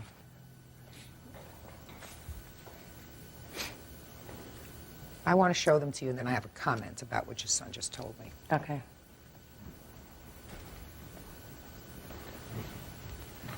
There are two photographs, Miss Lipp. Each photograph seems to indicate that there is a single dent in the car. See it? Yeah, this one, and, okay. It's just one. It's the same dent. Okay. So, Miss Cass, This doesn't happen by putting two hands on the front hood of the car to brace yourself. This happens when you punch the car, just as she said it happened. He got mad and punched it with his fist. I never punched the car. Oh, yes, you did. You want to do a demonstration for me how this happened? Well, Make believe where you're standing now is the front of the car. Mm-hmm. Make believe how this happened. Well, just as she was, coming, I went, just before I didn't know whether she was going to hit me or not. So you're telling me you slapped it, but you slapped it harder with one hand, all the way up on the hood, not at the beginning of the hood, but all the way up in the midsection of the hood. Is that what you're telling me? Mm-hmm. You know I don't believe you. Judge Judy continues in a moment. I'm sure, Michael, that you were very sorry you hit your mother. Yes, I am. I assume also that she's had it up to here and that you were saying some really nasty things to her. He was lying. There you go. Real cases, real people. Judge Judy. Carrie Lipp says she was driving her truck when 16-year-old Michael Parr ran into traffic and punched her vehicle. Michael says he was upset because he had a fight with his mother. Did you get into trouble for running from the police? Yes, they had put me in a juvenile detention. Is that the first time you had been in detention? Yes. Did you like it? No. You don't want to go back there again, I assume. No. The truth. All the time. It's easier. It's easier. And I'm sure, Michael, that you were very sorry you hit your mother. Yes, I am. And I assume your mother is sorry that she hit you with a Frisbee. Yes, I am. I assume also that she's had it up to here and that you were saying some really nasty things to her. He was lying. There you go. Mothers can usually tell a lie. All right, $876.64. Correct. That's your temper. Judgment for the plaintiff in the amount of $876.64. That's all. Parties are excused. You may step out. I think it was fair, and I'm happy I'm getting my money. I wasn't intentionally trying to, scare her or do any damage to her truck, but I mean, I swear that she almost hit me. And now the next case. All parties on Sarver versus Langston. Step forward, please. 23-year-old child care provider Kristen Sarver is suing her former roommate, 19-year-old student Candace Langston, for breaking an apartment lease. Candace says she gave proper notice and Kristen didn't cooperate. Ms. Sarver, you and the defendant were friends, college friends, and you decided to rent an apartment together while you were in school. According to your complaint, you each signed a year's lease. The defendant moved out, and you want her to pay her share of the rent until you found a new roommate. Yes, ma'am, that's correct. I was actually working full-time. We met at the daycare and we became really good friends. And I have a copy of the lease that we signed in May of 2000. And the third page of that is a roommate agreement, which I've highlighted. And it states that if she moves out before the end of termination date of the lease, that she's responsible for paying the balance of the lease or finding a suitable subletter. She claims that No, don't tell me what she claims. She'll tell me what she claims. You signed the lease in May of 2000. When did you move out? I had my car accident on September 1st, and I moved a lot of my stuff out that date. Throughout the month of September, I moved most of the rest of it, except for my furniture, which I left for her because she didn't have any. Your Honor, she's lying. The only thing she moved... I don't care about furniture. Okay. Furniture's not important. Where did you go after you moved out? I moved shortly home with my parents. And then where did you move? Okay, I moved in with my friend Jessica. Why? Me and my parents were having some trouble. Why didn't you move back to your apartment? I couldn't because I had to get, when I wrecked my car, I had to get a new car. I was paying for school. I didn't make much at my job, so even if I had moved back to the apartment, I wouldn't have been able to pay. Your Honor, may I say that... Just a second. Yes, ma'am. You can't leave her with a lease on an apartment and choose not to fulfill your obligations to your roommate. Why do you think you can do that? Well, I mean, I didn't just leave. Me and my friend Nick here, we put up signs around campus for people to come. When I came back, back to the apartment a few times to get stuff that I needed, or mail and everything. And he was with me every time. Every time we would come back to the apartment, there would be at least, I say, 14 messages on the answering machine from girls. And I asked her about it, and she's like, well, none of them were interested. But every time I went, there were several messages. Your Honor, I have from evidence people. that I was trying to find a roommate, and I also have my boyfriend, Steven Sharinko, as my witness. He didn't help me in the beginning when I was putting up flyers, but once I started putting up more and more, I found it was easier to take him with me. I have phone numbers of all the people that she's talking about, and I had tried to move each of these people in. I have copies of some of the flyers that I put up, and the roommate agreement also states that it's her responsibility to find a subletter if she would leave. Right. It's your responsibility. I understand that. So, what's the total monthly rent? The total monthly rent is $400. We had each agreed to pay $200 and half the utilities. In October, I was almost evicted. Just a second. We're talking about rent. Yes, ma'am. Let's talk about rent. Okay. Did you pay September's rent? I paid September's rent. Is that correct? That's correct. She paid September's rent. Okay. She called me in October saying that she was having some trouble. So I told her that I agreed to pay November too, because, I mean, it's not like I wanted to leave her in a bond. Like I said, we were friends. What about October? I did not pay October. October is when I received this notice. Did you pay November's rent? Yes, I did. Is that right? Yes, she did, Your Honor. Okay. What about December? Well, by this time, she's still telling me that she hadn't found a roommate, and there are still messages. And so did you pay? No, I didn't. December. I didn't have the money to pay. Messages were all people who were interested in moving in. I can't hear everybody. I'm sorry. You found a roommate in January. January 15th, I had someone move in. And how much rent did they pay in January? They paid $100, which means she would still owe $100 for January. Can I show you this now? What is that for? This is the notice that I got on October 23rd, and the third page is another notice they sent me in the mail shortly after. When I received that notice, I called her and I read it to her, and I explained to her that it said I was going to get evicted. and she said she had simply forgotten and that she would That's pay. not true. Yes, she did. She said That's she not was true. sorry. She must have forgotten. And when I called them just to make sure, and I'm so glad I did, because they were going to file eviction papers on noon the 30th. I called them just before that to make sure that she had definitely sent the money in, or really to make sure they had gotten there. They didn't receive anything. So you She want left me the with other... all this responsibility. So you want her to pay the additional $25 in late fee? That's correct. Okay. Also in December, when I spoke with her on November 2nd, I pleaded with her to pay. I told her that she Rent is knew- your... Listen to me. Right. You're going to get the rent. She was Okay. under an obligation to pay attention. You're not paying attention. She was under an obligation to find a roommate. She did not find a roommate, and there was no just reason why she moved out. You chose to go to your parents' house, and then you went to live with somebody else, and then did you go to live with your boyfriend? No, he's not Your my Honor, boyfriend. she's lying. Excuse me. He is. I don't want to hear that. Your Honor, she just said that she wasn't Did you living hear? with him. Don't you follow? I'm sorry. Listen to me. Okay.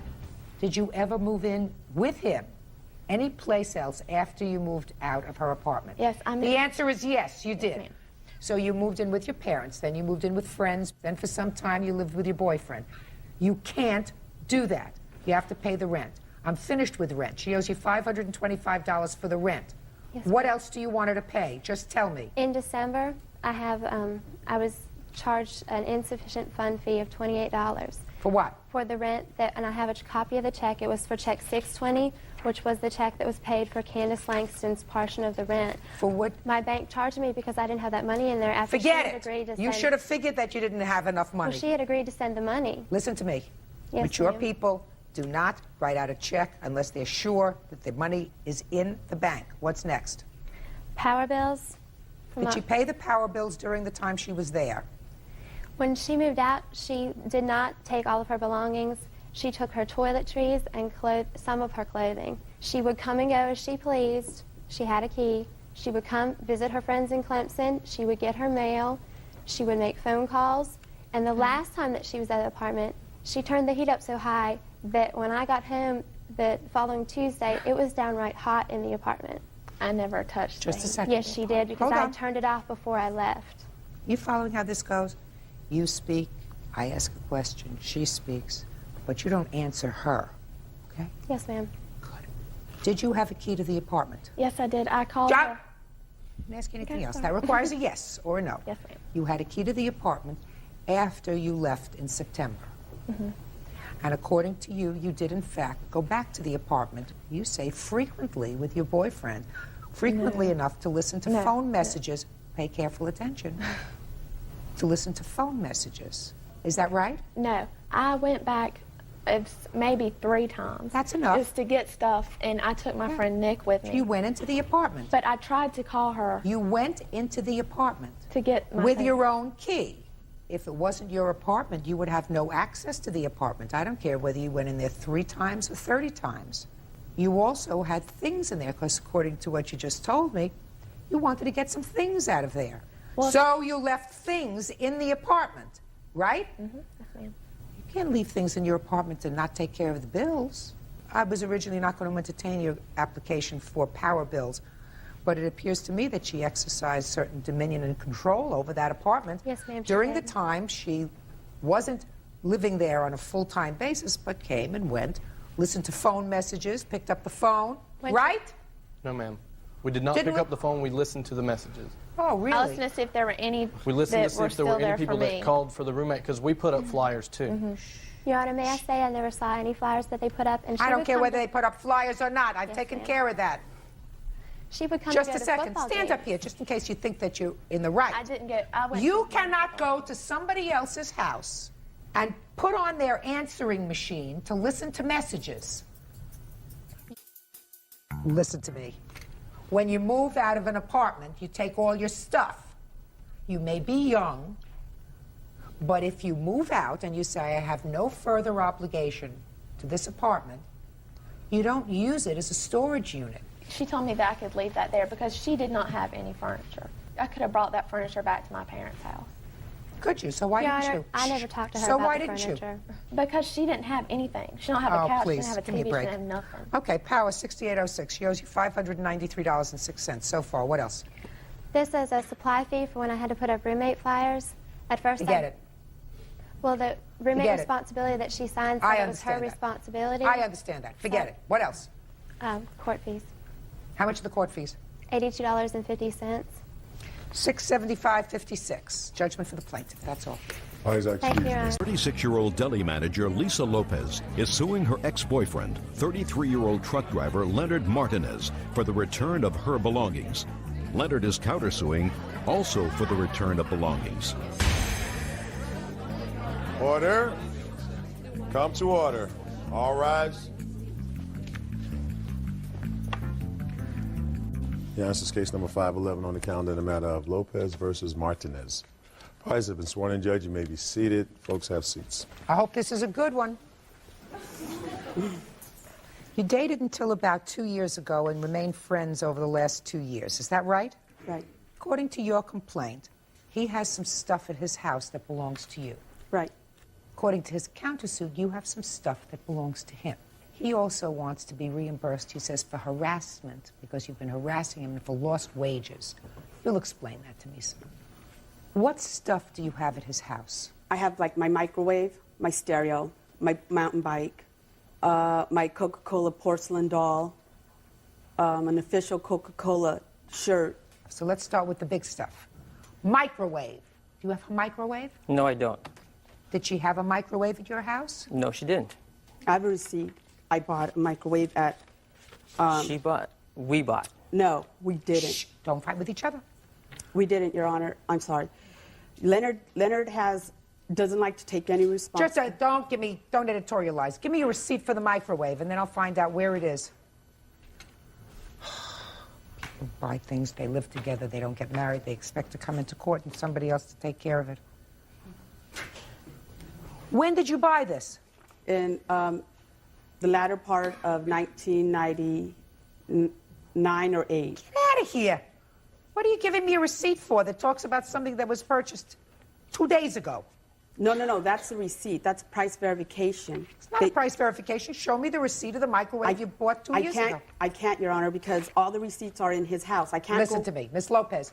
You bought the microwave when the two of you were living together? We were Listen to me carefully. You bought it when you were living together, is that right? Off and on, yes. We were never living Oh, together. I'm just stating a fact. Don't state anything till I look in your direction. You bought it when you were a couple together. Right. Then you were no longer a couple but remained friends. Right. The microwave stayed in his house for 2 years. Is that right? Right. Why are you bothering me about it now? Because I'm paying for it. It's Good. mine. Pay for it. Pay for it. If you bought something in 1998, now it's the year 2001, right? Right. You cannot sleep on a claim. Do you understand? Right. What else is in the house that belongs to you? My Coca-Cola collection. Coca-Cola collection. Right. What is the Coca-Cola collection? Coca-Cola memorabilia. What was it doing in his house? Okay, could I explain why it's at his house? That's what I'm asking you. Anything that goes into his house cannot leave. If anything leaves, it has to be returned that day, or if not, the next day. So why did you bring it there in the first place? To show him. She doesn't know anything about Coca-Cola stuff. It's Lopez. How many things did you bring him there to show him? My Coca-Cola porcelain doll. When did you bring that? At a different time? Yeah, sometime last year. If you brought a Coca-Cola collection and he wouldn't let you take it out of the house, right? That's what you said. Right. And then you bring a porcelain doll, knowing that he won't let you out of the house, what does that make you? Stupid. No, that makes this lawsuit nonsense. And you know it's nonsense because you've known him at least for 4 years, lived there sometimes, lived home sometimes, but now all of a sudden you want me to resurrect things that have been in his house for 4 years? Come on, Miss Lopez. Why would you think that a court is going to waste their time with that? It's not that, Judge. I got tired of Leonard. He started beating me up for 2.5 years ago. Boy. And then if he started to beat you up... Because he's slick, Your Honor. Just a second. If you got rid of him romantically 2 years ago and any man put his hands on me, I wouldn't be their friend for 2 years. I certainly wouldn't bring them my porcelain dolls. What are you doing with a porcelain doll? First of all, it's not her porcelain doll. I've been involved in collecting Coca-Colas for many years. In my previous marriage that I've had, I had a whole kitchen full of Coca-Cola stuff. And listen to me carefully, sir. And don't try to charm me. It will be impossible for you. Do you understand? Absolutely. You've been collecting Coca-Cola memorabilia, right? That's correct. At a time when you were involved in a relationship, she purchased some Coca-Cola memorabilia. As a gift. I didn't ask you that question. That answer required either yes or a no. Yes. And she purchased, among other things, a porcelain doll. Is that right? That's the only Coca-Cola thing she purchased. I didn't ask you for anything. What did she say when she put the porcelain doll in the house? Look what I got you. Because, I mean, I had seen this as an advertisement, and she had turned around and told me, you know, she just kept it quiet from there. But then after, when she did get it, she in turn had, you know, brought it to me as a gift. Knowing that I collect Coca-Cola stuff, you know. I believe that that's probably true. What else is at the house? My mountain bike. Mountain bike. You don't collect mountain bikes, No, do you? that I don't collect. Where's her mountain bike? Her mountain bike is there. She has ample time to collect it. Just a second. It's there. Yes, it's there. So you have no problem with her picking it up? I've never had a problem with her picking it up. Very good. Mountain bike. She never came by at all. But now she wants a mountain bike. Why? Because of the fact that, you know, I'm dating somebody new. Perfect. But see, I had no problem with just her. a second, but it's a mountain bike. It's there. It's her mountain bike. What Exactly. else? We get on My tent. Tent. My tent and sleeping bag. They You mean remind me outdoors? Outdoors. Right. Is that And, hers? Is that there? nice chest. That's there. It's all sitting right there in a pile waiting for her. Sleeping bag. What else? My crystal candle holders. Crystal candle holders. Are they there? I'd have to look for them. Fine. Look for them. But see, I can't be positive though. She If might have they're taken there, this stuff.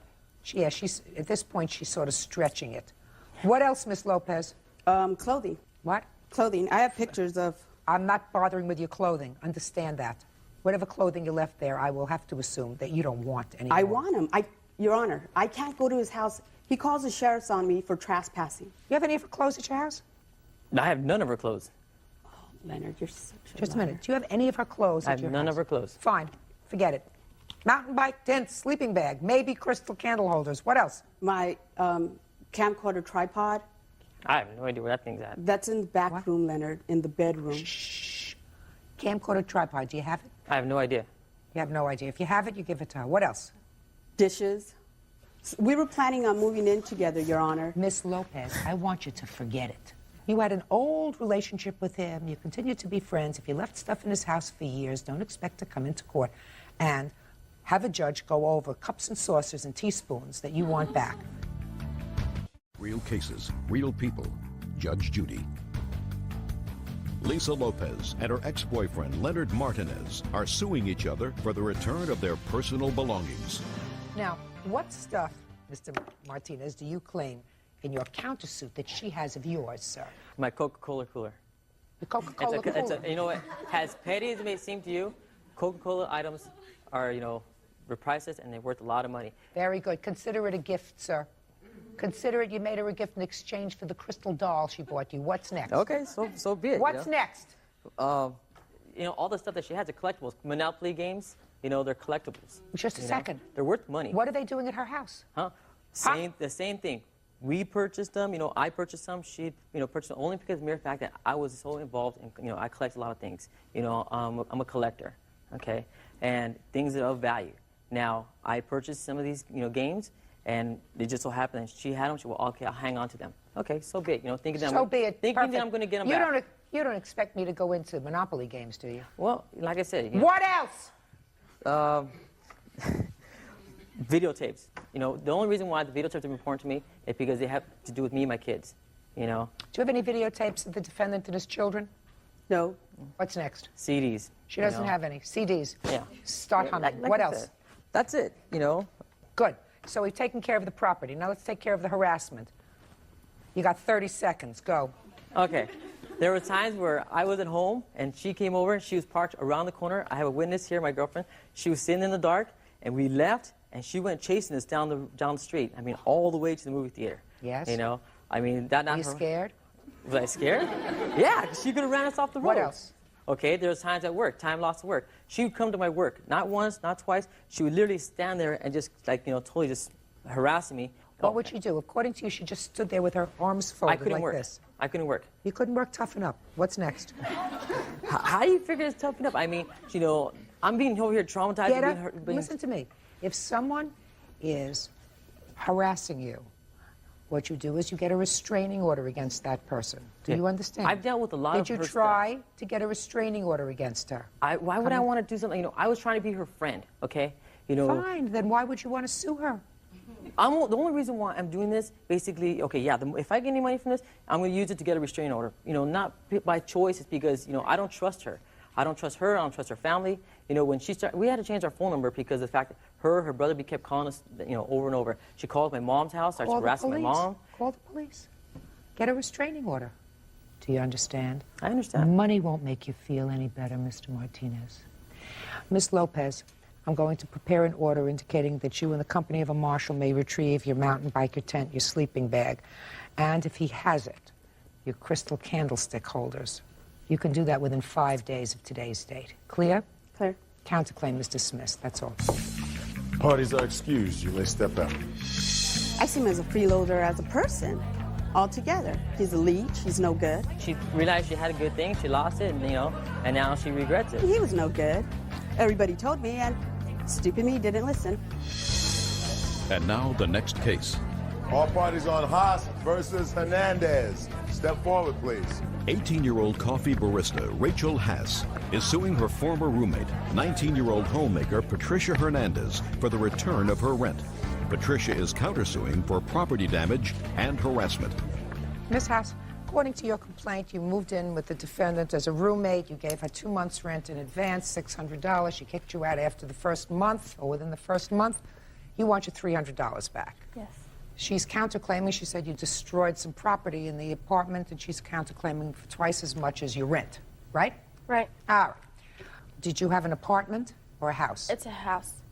And you were renting a room? Mm-hmm. Okay. When did you move in? I moved in December 19th. And when did you move out? January 21st was the night that I got kicked out. That's a lie, Your Honor. What day did she leave? She left January 23rd. Is there any report, any police report, anything else that can show me no. the date? No. So it's either the 21st or the 23rd. Did you pay for the entire month of December? When I moved in December, I paid a whole month's rent at the middle of the month. Is that right? No. She moved in November. She lived there for 3 months. That's not correct, ma'am. Did you pay by check or cash? I paid cash. 2 months rent. You have a receipt? No, I don't. I gave it to her in cash because she wanted to get a money order. That doesn't and make put it all any difference together. whether you gave her it cash or whether you gave her a check. You get a receipt for rent. Who are you? I'm her father. Step up, please. Do you remember on what date your daughter moved out of your house? Yes, ma'am. It was near Christmas. I moved her out. And did you move her in someplace? Yes, ma'am. Where did you move her in? Into her house.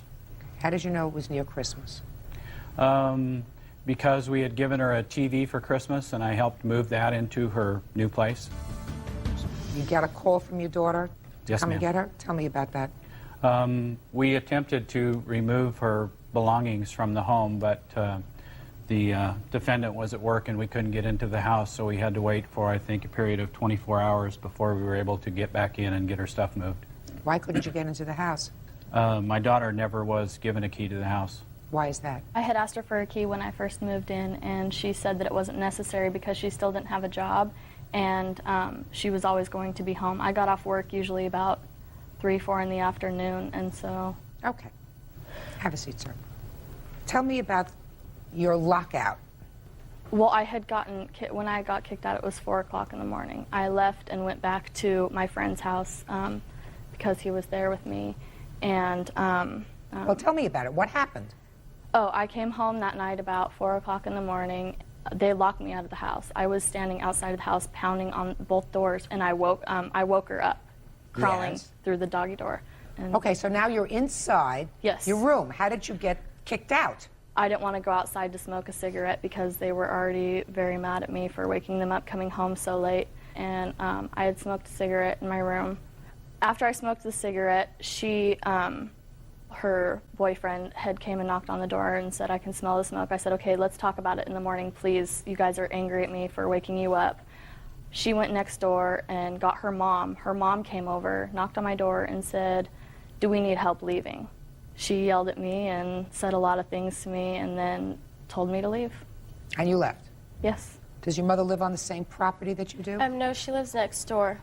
And Rachel did not say the whole story. She's leaving a lot out. Go ahead.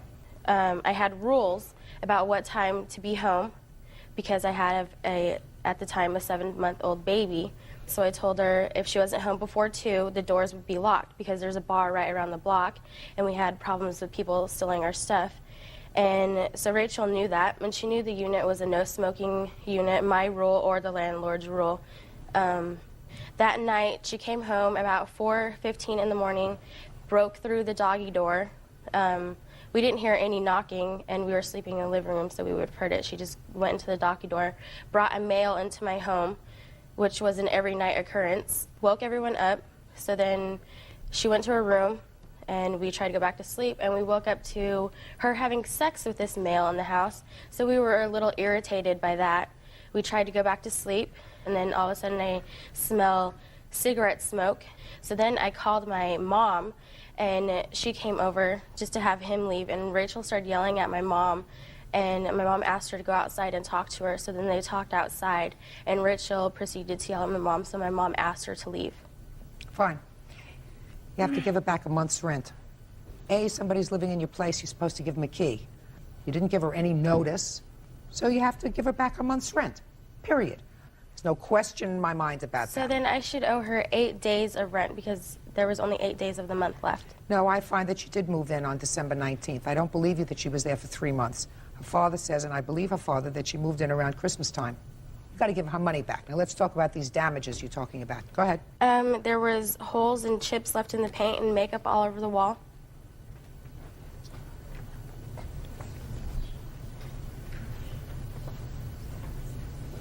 Well, she should have fixed that before she moved out. And she didn't.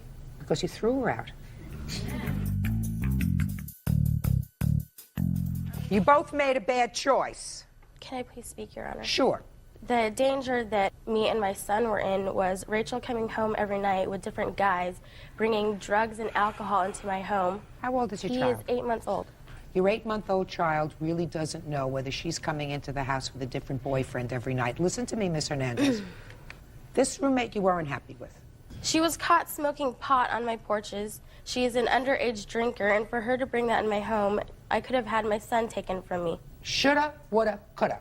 Give her notice. And if you don't want to give her notice, what you do is you give her her rent back, which is what precipitated this whole thing from the beginning.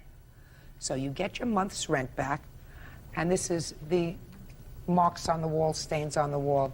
Freshen it up.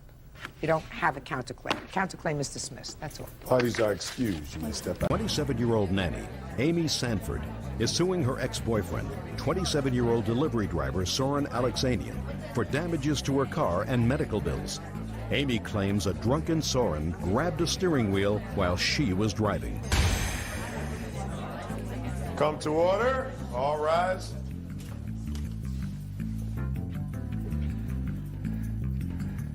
Your Honor, this is case number 498 on the calendar, the matter of Sanford versus Alexander. Thank you. Parties have been sworn in, Judge. You may be seated. Ms. Sanford, the defendant had been your boyfriend. According to your complaint, you had an argument one evening. You were out at a series of bars, and defendant caused some damage to your car. In addition, you claim that he assaulted and hurt you. Yes, I do, Your Honor. No. When did this incident occur? What date? August 13th. Where had you been that evening? We went out to eat first. Then I got a phone call from a friend saying there was a party. So we went to the party. I saw my friend there. When we got there, we didn't recognize anybody there that we knew. So Soren then suggested another bar. And when we pulled in to the parking lot, I realized it was a strip bar. I immediately said, I'm going to stay in the car. I refused to go in.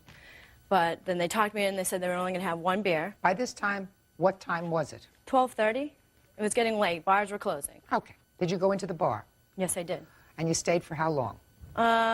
Enough for them to have 2 pitchers of beer. Just the two of them? Did you drink? No, I did not. Your Honor, she was drinking as well. We went out for dinner. I was drinking before then. All right. What time did you leave that bar? When it closed. What That was time? the only reason why we left. 1 o'clock, I think. 1:30. And what happened when you got Well, into the car? an incident happened before we even got in the car. We walked out of the bar, and he immediately was furious, punching the window, and he punched it like 5 or 6 times. And then he's like, open the door, unlock the door. And I was like trying to get the keys out of my pocketbook. As soon as we got in the car, I was like, why are you hitting my window? That was why the whole fight just started out. He wanted to get out of the car, because Was he sitting in the front passenger seat? Yes, he was. And you were driving? Yes, I was. Go ahead. Now you're driving along and he wants to get out. I wasn't going in the correct direction to another bar that he wanted to go to, but the way he was disrespecting me the whole entire night, I refused to bring him to another bar. So he grabbed the steering wheel, slammed the car into a curb, just missing a pole. I was in shock, so I just got out of the car. And that's when, I don't even know if I was yelling anything. That's when he grabbed my arm and started throwing me up and down, like flinging me around like a rag doll.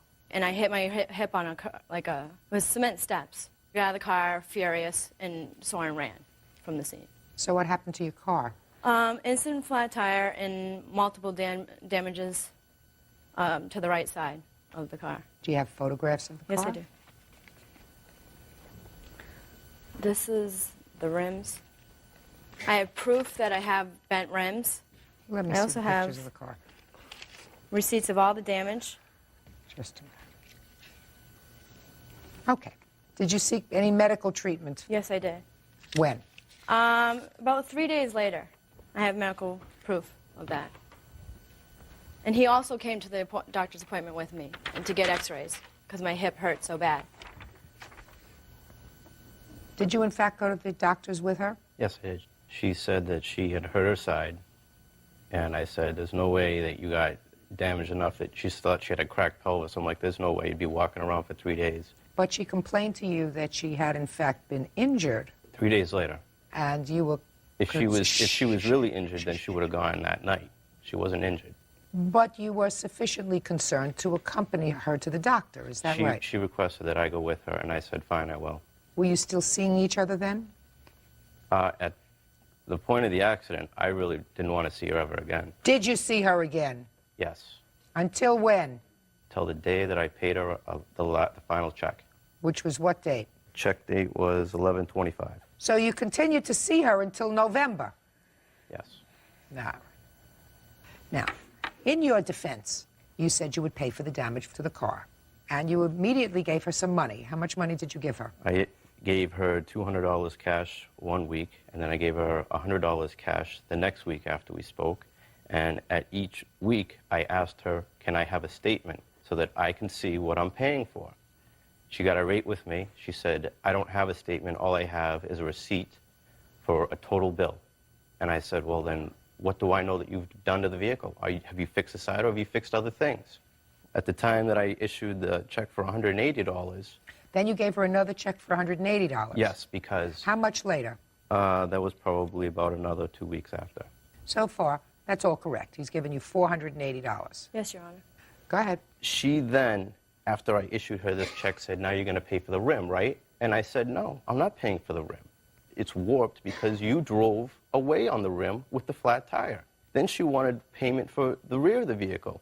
Well, nowhere in her statement does she say the rear of the vehicle got damaged. She just wants more money for other things that never took place. Let me see the final check that you wrote to her, sir. The check also says paid in full, Yes, and she cashed that's it. what you said in your answer. What kind of car is this? It's a Hyundai Tiburon FX 97. Are you driving it? Yes, I am. I'm driving it damaged right now. It has 2 bent rims on the right side. How could it have 2 bent rims? Because it hit on the right side and it wrecked both rims on impact. Why didn't you tell him that immediately? I did. He knew all of this. He even made me go to his mechanic to get all this done. Yeah, no. I wanted to bring it to my mechanic. This is all the receipts from that. And he was supposed to go down there that day and pay it on his credit card, which he did not. And they were going to lock my car up.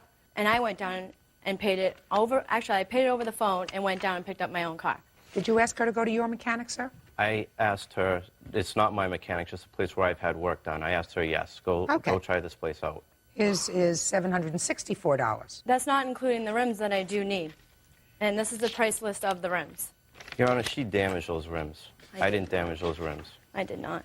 If I damaged them, it would have been chipped, not warped. Where did you take your car after the flat tire? I drove it to a parking lot where I could change the flat tire and continue home, which was not far at all. It did not damage the rims. Listen, he's responsible for that. Sir, you're responsible for that. If she had to take the car, drive the car even with flat tires to a safe place so that the tire could be changed safely, then you are responsible if the rims were damaged when she rode on those rims. And you could have avoided the whole problem if you stayed there and fixed the tire on the scene yourself. Well, you know what? We had a chance to do that. We could have done that. No, why didn't you? Not we. You caused the accident. Because I didn't want to be in the vehicle with her. I didn't even want to talk to her ever again. She did not let me out when I said let me out. Okay. And you were all drinking a little too much. I stopped drinking, Let me just, Your Honor. You don't drink at all when you're driving, madam. You don't drink at all when you're driving. While we were at the strip bar, I stopped drinking because I was so mad. Let me explain I something know. to you. What word didn't you understand? You don't drink at all if you're driving. Real cases, real people. Judge Judy. Amy Sanford says ex-boyfriend Soren Alexanian owes her for damage to her car and an assault. The rims are $221. Is that right? That's what it says. Plus tax, yeah. Yes. No, with the tax. With the tax, yeah. I have an estimate from a Hyundai dealer that has far below than that. I don't know where she gets 221 Let me see. from. For the rims. Let me see. So far, you owe her $284, which is the difference in what you gave her so far and what it's cost her so far to fix it. And you have, is that $172? I believe that's what it says. $172 times 2. Well, why would it be times 2? I don't understand. She said front right damage, not rear damage. It's the front right side of the vehicle that we're talking about. How did the rear rims rim were dented? No, how? That's what I don't understand. You only had one flat tire, is that right? Yeah, but when he hit the curbing, he hit both rims on the curb. I have pictures of 2 rims being dented. You mean it hit, but it hit harder on the front? We were going 40 miles an hour. All right. No, hers is less, sir. I would take hers rather than this one. Because you have 172 times 2. She has 221 for the whole kit and caboodle. That's $505. Now, your lawsuit seeks $1,800. For pain and suffering due to him throwing me around. I worked Miss two Sanford, I Miss worked Sanford, 2 jobs. Miss Sanford, I would have entertained your application for pain and suffering as a result of being thrown on the 15th of August if you hadn't maintained your relationship with him until November. I only did that to seek my money, Your Honor. Baloney! Baloney! Try to work things out. It didn't work out. Then you try to work things out. It didn't work out. Then you don't say a year later or 6 months later or 8 months later, now I want my pain and suffering. That doesn't work. It's been taking that long to get anything from him. I went through a lot of pain. He even saw me. Just a second. I can understand you went through a lot of pain. If you wrote him a goodbye note, said goodbye to him, came into court and said he assaulted me, and if you didn't want to proceed criminally, you proceed civilly, right? I could say fine, but if you, I mean, did you have an intimate relationship with the defendant? Answer my question. Yes, Your Honor. Did you have an intimate relationship with the defendant after August 15th? I don't know, Your Honor. I don't think so. Shh.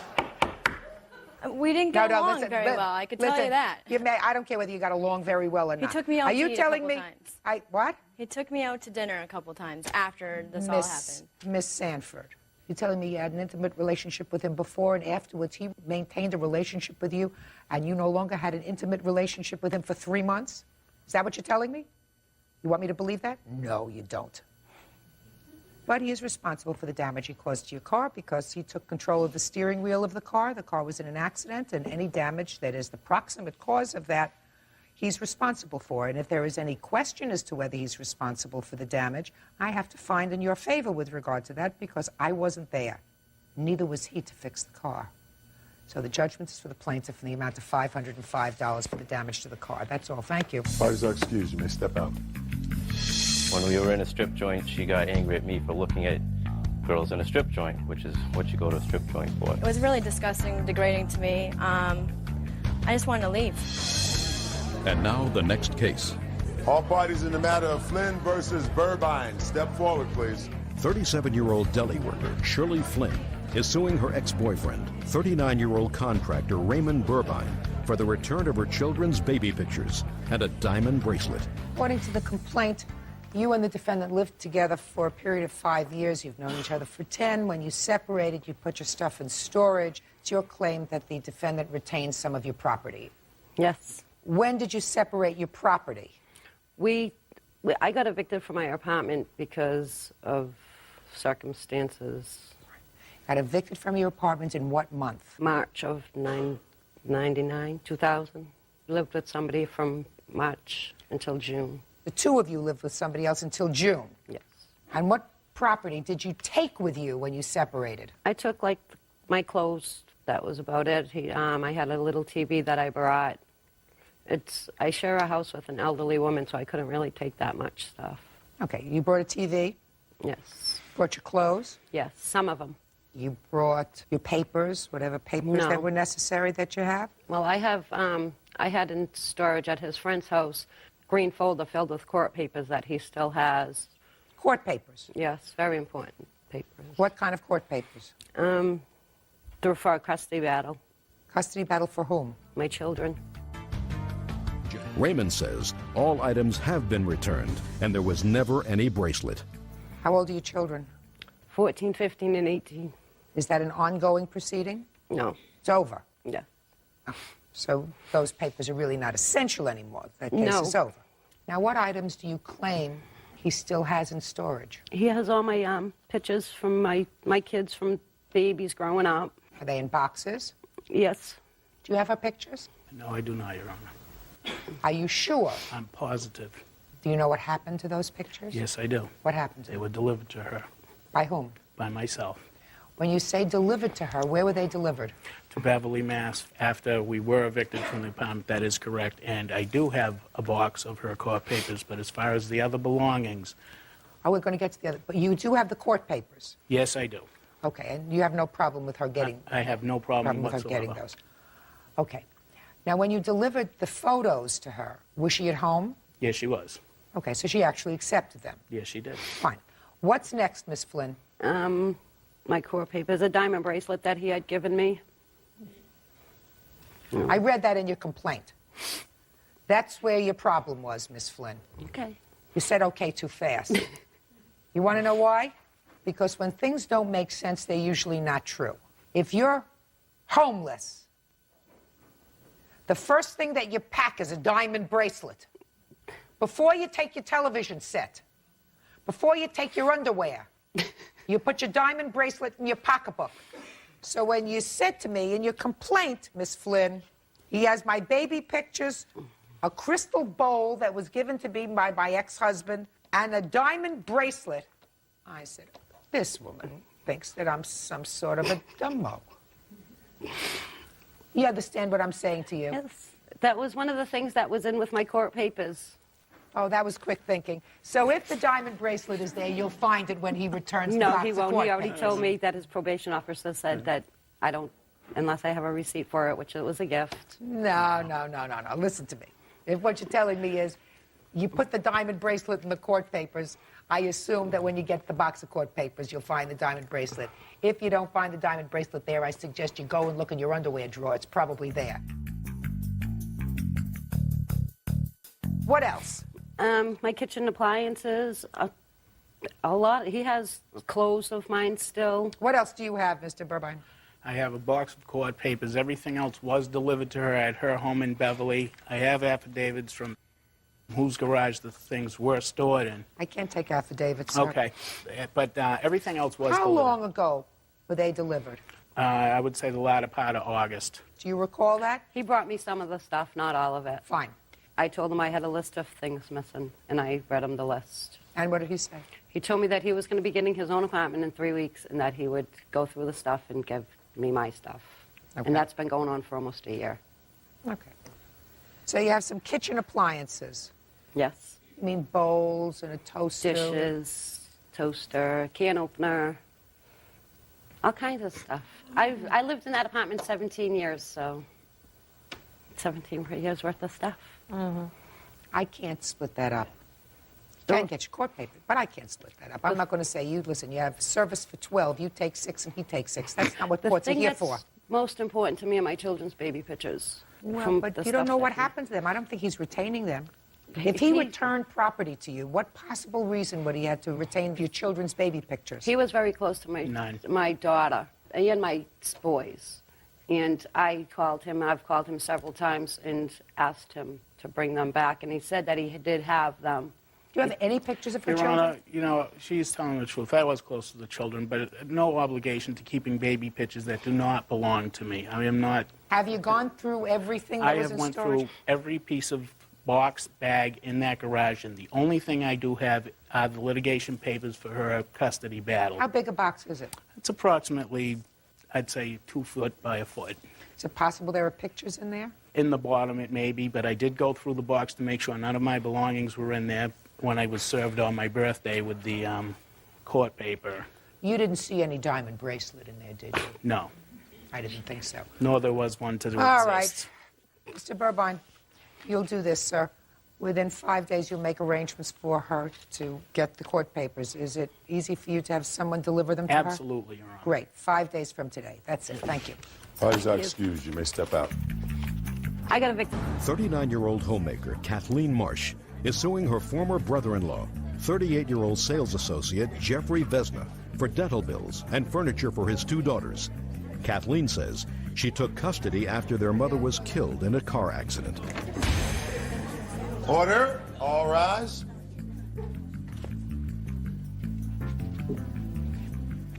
Your Honor, this is case number 492 on the calendar in the matter of Marsh versus Visna. Parties have been sworn in, Judge. You may be seated. Ladies, have seats, please. Tell me your name. Kim? Is this your dad? Yes. Okay. I'd like you to do something for me. Bird, would you take Kim outside while I try this case, please? Come.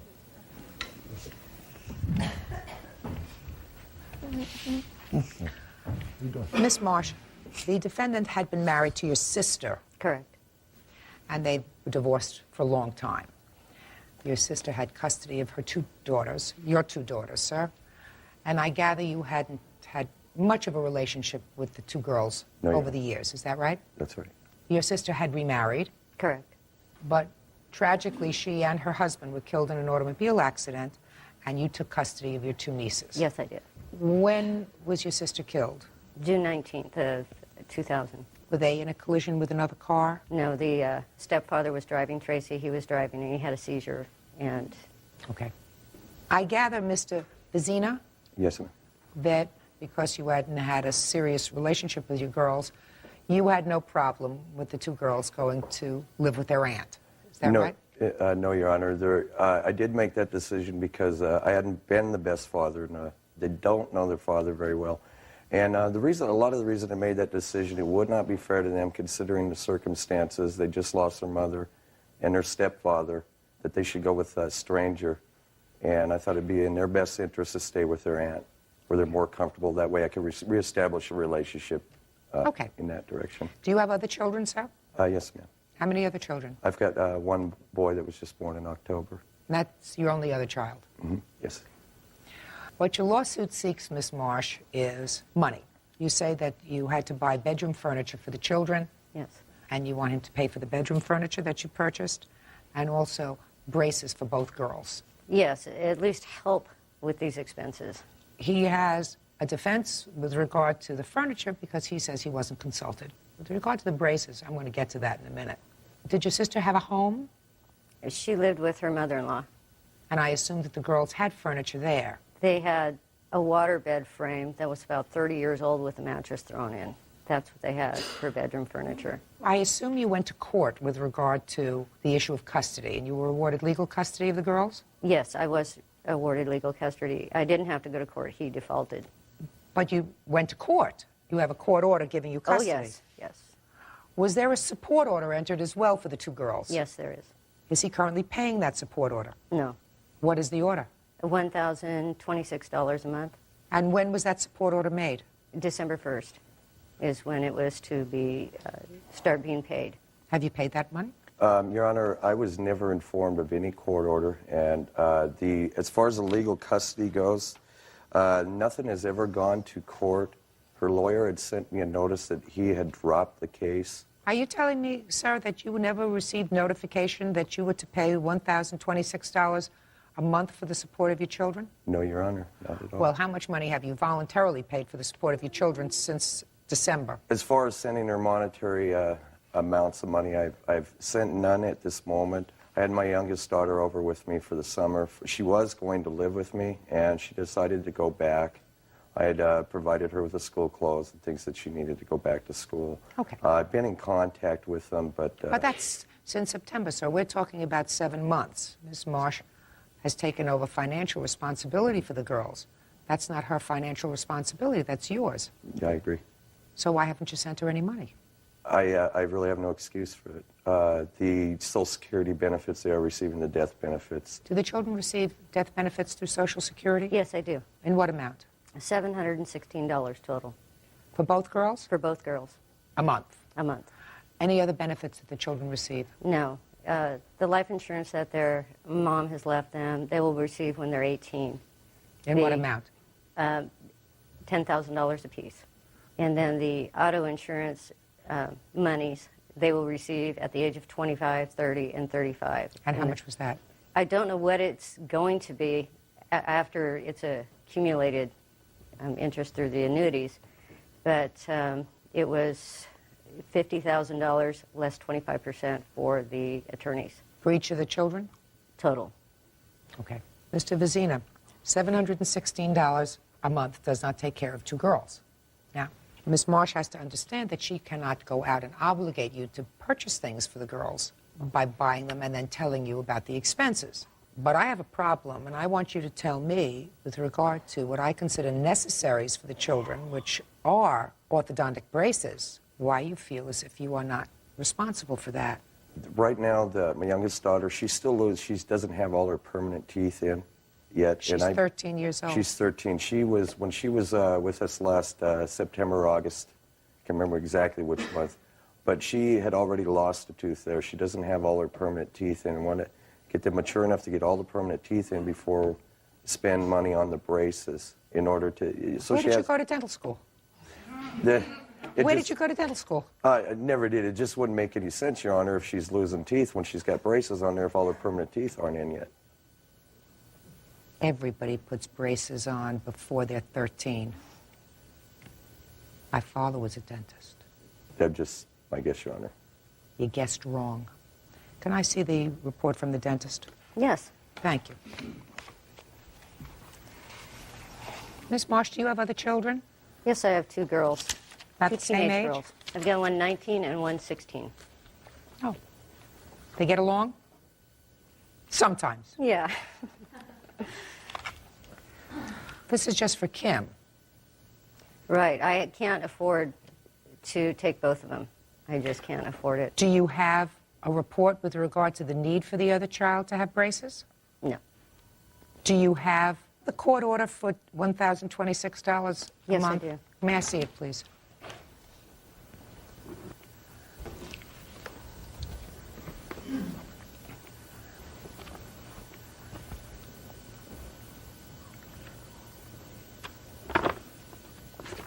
Mr. Vizina, who do you work for? News company in Fort Collins, Colorado. How long have you worked there? About 4 months. What kind of work do you do? Sales and distribution. Are you the only source of income in your household? Right now, my fiance has part-time work. So you are the only source of income in your household? Yes, ma'am. Is there any other support that comes into your household from the state? No, Your Honor. How much do you earn? A little under $700 every 2 weeks. Before you worked for a news company, sir, where did you work? I was a nightclub disc jockey. It's kind of floating from nightclub to nightclub doing private parties. You still do that part-time? Just part-time, just a couple hours Part-time. a night, fill in. So you paid for that work in cash? Not very much, but yes. You have health insurance pursuant to your employment agreement? I do. I was looking into putting a family. My 2 daughters on the health insurance. Mhm. It would have cost me probably over half of my monthly wages to put a family. The braces, as an example, she needed to call me on that and tell me what the monthly payments were. I don't have any problem helping pay for the braces. I just need to know what I'm supposed to pay. I'll be blindsided by it.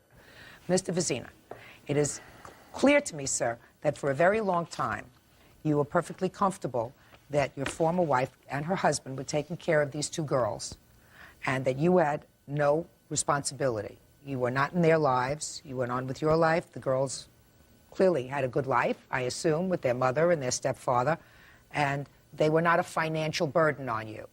They are now. Real cases, real people. Judge Judy. Kathleen Marsh says her former brother-in-law, Jeffrey Vesna, owes her for dental and furniture bills. Jeffrey admits he hasn't been the best father. They're your responsibility.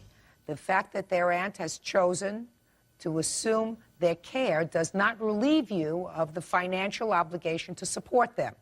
You should have been sending them money since September, since they were living with you, or one of them at least, during some of the summer months. You knew from September on, when she decided to go back to live with her other sister and her aunt, that support had to be forthcoming from you. And the fact that you don't earn a lot of money suggests to me that at minimum you should have said, I want to send you, without an order, $200 a month, $250 a month, just to show that I want to do the right thing. You didn't do that. Your Honor, yes, I did. I have talked to her, and I said, look, we need to sit down. I was going to sit down with my fiance, figure out all the bills, the finances, get everything taken care of, the major bills that need to be taken care of in the household, and I already elected and told her I would send her money didn't do every anything. month. Mr. She Vizina. never got back to me. Next thing I know... She doesn't have to get back to you. I didn't know about the court case, Your Honor. I don't care about court case. I'm talking about father case, Mr. Vizina. Father case. Doesn't have to be court case. You don't have to say we want to sit down and talk to you. Her life is in a turmoil. She has two daughters. She's taken on two teenagers that she's taken on because you were a non-parent for the last 10 years or more. It's not her responsibility. She's taken, her life is turned upside down. Not yours. You go on. You have another baby. You have a fiance. You do your thing. Your life's not been turned around. She doesn't have to sit down with you. You just have to write out a check. That doesn't take a lot of sitting. And when the court gets around to making a support order and formalizing it, then you know what your bottom line obligation is. You have a substantial obligation here, sir. They're going to start taking out of your salary $1,026 a month because you didn't show up at this hearing. And what you're going to have to do is then you're going to have to move to open up the default in this case. It's going to cost you money to say either I was never served, I didn't know, what else. But you know what the law says now? The law says that if they can prove that you were served with these papers and just chose not to come, they are not going to reduce any of the arrears that have accrued since December. So every single month since December, you're going to owe $1,026, and they're going to start taking out of your check. So you better hurry up and get a job. You got it? Because he's going to be hustling around to support these two children who he hasn't supported since they were babies. When was the last time you sent money pursuant to a court order for the support of your two children? Sent money out of my own pocket. As far as after my ex-wife died, no, I haven't. No, before she died. I'll admit I haven't. Before she died. Before she died, I never had to. It came directly out of my paycheck. When was the last time it came directly out of your paycheck? I don't recall the exact What year? date. This last year, 2000. I believe I have something on that, actually. Oh, I'd like to see that. Your Honor, they knew how to get a hold of me. They were going through the state of Wyoming. The state of Wyoming is the middleman taking care of all this, so... Just a minute. Just a minute. So you were under a court order, and it was coming directly out of your check, the amount of $325.40. Is that right? That sounds like it might be right. The last I knew, the court order was higher than that. As of this date, you owe $23,765.55 for the support of your children. Yes, I do, and there's a reason it's that high, too, but you probably don't want to hear that either. I don't want to hear that reason. Mr. Vizina, I assume you were working someplace else at the time this $325 came out of your check. Is that right? It's working for, I believe it was Airmotive, painting aircraft. So that's where this money was coming out of? I believe it was coming out of there. But then when you moved over to news, did you ask them to start taking out money? There was no current support order. Since my ex-wife had passed away, the support order, there was no current support order out there. I had contacted the state of Wyoming Child Services about the child support. They said there was no existing order. They don't even have one on record, and if they did, they would have contacted me. You contacted them why? Why did you contact them? About child support and about making arrangements for my arrearages, paying off my back child support. Just a minute. Or did you contact them and say, my former wife died, so she's no longer the payee? Did you tell them that? No, Your Honor, I did. They told me that. I went in and explained to them the situation that I was going to, at one time I was going to try to bring the girls home to live with me. But I thought it wouldn't be right for me to do that because of the fact that I haven't been a terrific father. They don't know me very well, so I wanted to leave them where they'd be more comfortable with their aunt. They know their aunt, keep them around their friends because of their age. It would have been awful hard, very traumatic on them to bring them down home with me. Mm-hmm. And I'm paying the price for it now. I'm paying the price for it now, in more than monetary value. Miss Marsh is paying the price for it. Well, now. yes, she is. I would like to just touch on that subject as far as the children's furniture expenses. During the funeral, I told him those girls had nothing. I told him they had no clothes, they had no furnishings, and that I was going to have to take care of all that. And he was just like, oh, geez, that's just too bad. And that's all there was said about it. He would not volunteer to help me out at all. Okay. The problem is, Marsh, is you cannot purchase something like furniture and then say, now I want him to pay for it. Okay. Consult him later. Sir, listen to me. There is no question in my mind, Mr. Vizina, that the court there notified you of these proceedings, either by serving you personally or by serving you by substituted service. You elected not to appear to travel to the state of Washington. There is no question in my mind that you were notified. Now, you may not have been notified, sir, with regard to the amount of the order, because the order was entered by default. And one of the reasons that Ms. Marsh has not been able to collect this order was because they don't know your Social Security number, they don't know your date of birth, they don't have your driver's license and the state number, because I assume that you need your car to get to work? Shh, listen to me. You need your car to get to work? Yes. Well, actually, no. I drive my work vehicle, bring it home with me. So technically, you need no. a driver's license to go I to do. work? Yes, Your Honor. Unless you pay support, sir, they're going to take away your driver's license. Yes, Your I'm just Honor, I telling you understand. that. You I understand that. I'm sure you've been advised of that. They don't mess around with child support anymore. They're almost as maniacal as I used to be when I was a sitting judge about collecting child support. You have your wallet with you, sir? You have your wallet with you? Yes, ma'am. Take it out. You have your Social Security card in there? Yes, I do, Your Honor. Take it out. Can I have a Social Security card, please? And while I'm doing this, you can take out his driver's license, too.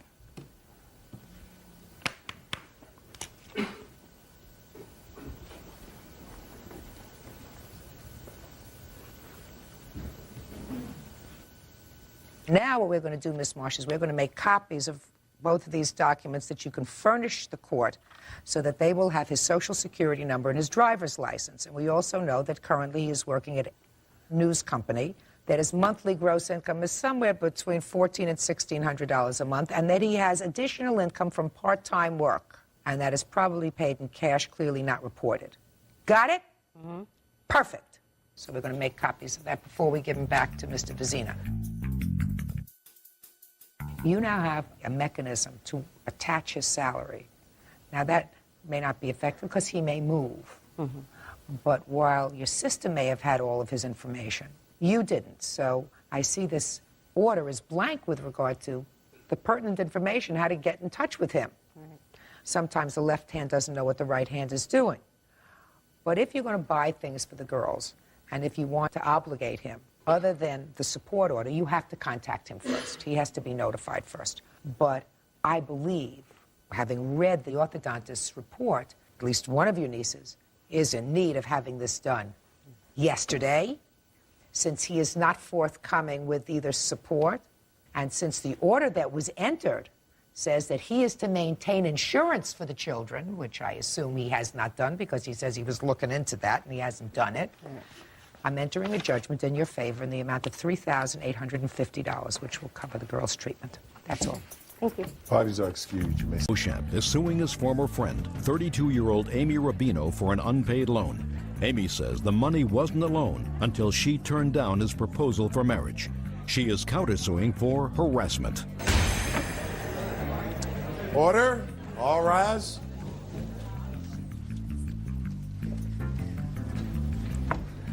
Your Honor, this is case number 435 on the calendar in the matter of Beauchamp versus Rubino. Parties have been sworn in, Judge. You may be seated. Folks, have seats, please. Mr. Beauchamp, according to your complaint, you and the defendant were friends. And beginning sometime in 1999, you started to make a series of small loans to the defendant. In total, you say $500. Friendship terminated, and you want your money. Yes, ma'am. The defendant says that no time did she borrow $500 from you. She said that she only borrowed $200, but because of the stress that you put her through, she doesn't owe you anything and is counterclaiming for that stress in the amount of $500. What kind of loans, Mr. Beauchamp? I loaned Miss Rubino a total of $500 from October through December of 1999. The first time she asked me to borrow $100 for her dog. I guess he needed some care or something, so I did loan her the $100. On the second occasion, she had a bed on layaway at a furniture store, and she was about $100 short for that. I did offer to loan her the money for that. And she had wrote a series of bad checks at a bar in Omaha, and she needed to borrow some money to cover those checks, and I did loan that to her. How much? The total came to about $500. No. Not what I asked you. You say the total. This is a court, sir. Yes. $100 for the dog, $100 for the bed. How much was the third loan, sir? That would have been the amount of about $120. What else? And then the next loan, the final loan would have been to, again, cover checks in her checking account. And That's that total, not true. Just a minute. And that came to a total of about $500. Mr. Beauchamp, so far you haven't established to my satisfaction that you loaned her any money. Because when somebody comes to court, they have dates. They say, on such and such a date, I made a loan in the amount of $100. 2 days later, a week later, I made a loan of another $100. Then you don't tell me it was about $120. And after that, well, all of them totaled $500. You have no clue. You should keep a record of when you lend somebody money. I do have a letter in my possession that she had sent to me Then let me see in it, November. sir. Okay. Maybe that will help me. It's a letter written by Miss Rubino.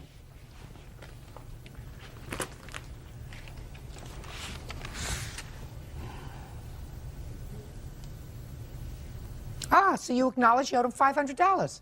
That was before. I said that to basically get him off my back. No. Listen to me. Listen to me. Yes, I did it one time. I no longer feel that way. Well, no. This and was there's only a reasons. few months ago, madam. A few months ago, you wrote what I consider a straightforward letter indicating that you had been friends with the plaintiff, yes. that clearly in your mind he wanted more than just a friendship. You were not interested in anything more than a friendship. True. And that you felt as if because of the way he feels, do I look as if I need help? Because of the way he feels, you shouldn't even continue with a friendship. Pretty straightforward letter and put very well. I have your name, address, etc., and will begin paying you the monies owed, $500, as soon as I am financially able. Thank you for your helping me as I was desperate. Okay. You should keep better notes, Mr. Beauchamp. It would make my life much easier. You're just lucky that you have this letter. Otherwise, you'd be out of luck. Yes, ma'am. Good. I'm listening. I do feel that I owe him $100 for my dog's situation. I do have a pet. No, listen to me. I borrowed that. Shh, listen to me. November 11th of the year 2000, you wrote him this letter acknowledging a debt in the amount of $500. Tell me what happened after November 11th of the year 2000 that you believe vitiates, does away with the debt. I think that letter is dated November 17th. The reason I'm pointing that out is my birthday was on November 12th. November 11th. Okay. 17th is a 1-7. This is a 1-1. Okay, well, I know I wrote that right after my birthday in which he proposed to me. When I said no, all of a sudden he was suing me for $500. Now I want to say, for one thing, had I just gone with him and made him happy or whatever by marrying him, it was just understood I would owe him no money. You know, we'd be the best of friends and there would be no problems. I won't go all into it, but he kind of thinks everything revolves around money, every emotion, everything. And I cannot be Right bought. now, that's what it's all about, madam. I'm not here thinking about your emotions. I know. I'm not a psychologist, psychiatrist, therapist, counselor, or anything else. Okay. I'm here talking about money. Okay. On the 11th of November of the year 2000, you acknowledged a debt to him in the amount of $500. I want you to explain to me, after November 11th, did you pay him? Did you pay him back? No. Did you have a conversation with him where he said, I am forgiving the loan? Okay, the $100 loan? The $500 loan? No. So now you tell me why you don't owe him the money. I do not any longer feel like I owe him any money because he has stalked me, showed up at family functions, and sang love songs to me when I never even invited him. He has embarrassed me, told lies, very personal lies to my sister, to my family, that have been humiliating. We always were just friends, but because he wanted it to be more, he kind of painted this picture to everyone around us. When did you realize he wanted it to be more? Oh, about 3 or 4 months into the relationship. I wasn't sure, but after I kept reiterating that we were just friends, about 3 or 4 months, I kind of thought, well, there might not be any talking him into just being friends. After that, did you take any money from him? After that, Yeah. no, I didn't take any money from him, but we would go out to shopping Just a malls. second. We would go out. Okay. Just a second. When did you first meet her?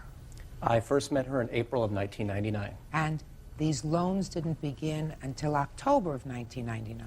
Yes, ma'am, that is correct.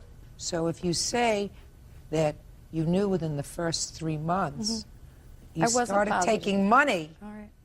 well after you knew that he cared for you in a different way than you cared for him. I wasn't positive, Your Honor. I just had a gut feeling that there was no talking him out of just being friends, and he wanted more out of the friendship.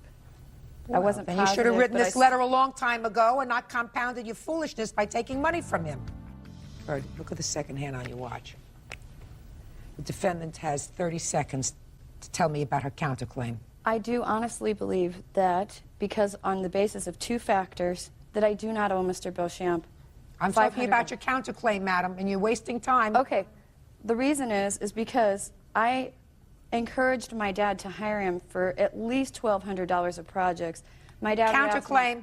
Well, this is the $500. This is relating to. He's going to get the $500, madam. Now I'm talking about your counterclaim. Okay. You have a counterclaim for harassment. Okay. Mental language. Your Honor, may I speak? No, wait, I didn't this ask you is- questions. Sit down. Judge, 30 seconds is up. Maybe she didn't understand. Okay. So we'll I give her didn't another understand, 30 I'm sorry. seconds. Counterclaim. Okay. Stress. The emotional distress was basically him harassing me, stalking me, lying about us having a personal relationship, an intimate relationship when we never did, and You don't get paid the for mental that. distress. You don't I get went paid to a for that. psychiatrist over it. Maybe if you had terminated your friendship with him when you first had a clue, madam, that he was becoming more emotionally involved with you than you were with him, then you wouldn't be seeing a psychiatrist right now. So I'm dismissing your counterclaim. On your claim, sir, I find that she has acknowledged the debt. She has not paid the debt. You have not forgiven the debt. You are entitled to your money. Judgment for the plaintiff in the amount of $500. That's all. Parties are excused. You may step out. What's he going to be, Mr. Beauchamp or Mr. Beauchump? I don't have great animosity towards him as long as he stays at least 200 feet away from me at all times. Honestly, I have no hard feelings towards her at all, and I promise I'll stay away from her. And now the next case. All parties on Harrelson versus Stracker. Step forward, please. 59-year-old corporate president Seth Harrelson is suing 53-year-old Shirley Stracker and her husband William. Seth says the Stracker's 17-year-old son Jonathan wrecked his daughter's car. All right, Mr. Harrelson, this is your daughter, I assume? Yes, Your Honor. She's 16, Yes, she is. and you purchased a car for her. We actually leased the car for her. We put the down payment for her, and she makes the payments. And according to your complaint, there came a time when your daughter was out with her new car. You can stand up here with your father. And the defendant's son was there, and he asked if he could drive the car, right? Correct. And you said okay. After asking him if he had a license. You asked him if he had a license. He said yes. Yes, Your Honor. And you let him drive the car. Yes, Your Honor. He had an accident, and you want the defendants to pay for all of the unreimbursed expenses that your insurance didn't cover. Mr. and Mrs. Stracker say they didn't have the confidence in their son to let him take driver's ed, to let him have a driver's license. They told him they did not want him to drive yet, and that they should not be held responsible because your daughter let him drive the car. It's a very interesting scenario. Why don't you stand up, sir? Did you and your dad ever have a conversation about letting any of your friends drive your car? I believe so. Of course you did. I mean, that sounds normal. That Right? car was for her use only. Right. So why did you let him drive the car? Because at the time I was tired and my boyfriend was going to drive the car, but he asked and offered if he could drive, and so I agreed. Well, did you have your father's permission to let your boyfriend drive the car? No. I assume that your boyfriend has driven the car before. Yes. Without your parents' permission. Yes. You didn't know that anybody else was driving this car, I assume. Wasn't aware of it. I'm sure. I've had kids of my own who were 16, who I had this discussion with 5 times over. But we know nothing until after it happens, and then we get smarter. Right. Tell me about the accident. We were coming down the street, and upon making a right turn, he stopped in the middle of the lane because he almost missed the street he was supposed to turn right on. And he went to make the right turn, but he made it too late. He pulled into the opposing traffic lane. An oncoming car was coming. He jerked the wheel to the right. He hit off of a curb. The impact from the curb sent us all the way across the other side of the street onto another curb, a lawn, and into a bush, which stopped us from hitting the fence. What happened when your father found out that he was driving the car? He was angry. I was grounded for a while. Now, when did your son turn 16? July 16th. Did he ask you to take driver's ed and all that other stuff that kids ask you to take? Well, I don't recall if he asked me, but I had planned on letting him take it later on, you know, but not now. Why? Well, I have 4 sons, and my 3 older ones, I did not allow them to get a car or get their license until they were able to pay for their own car, their own insurance. So, and this was just the rules, so that was the way I was going to have it with them also. Did you tell him that? Well, he knew that. Yeah, I've told him that. What's your first name? Jonathan.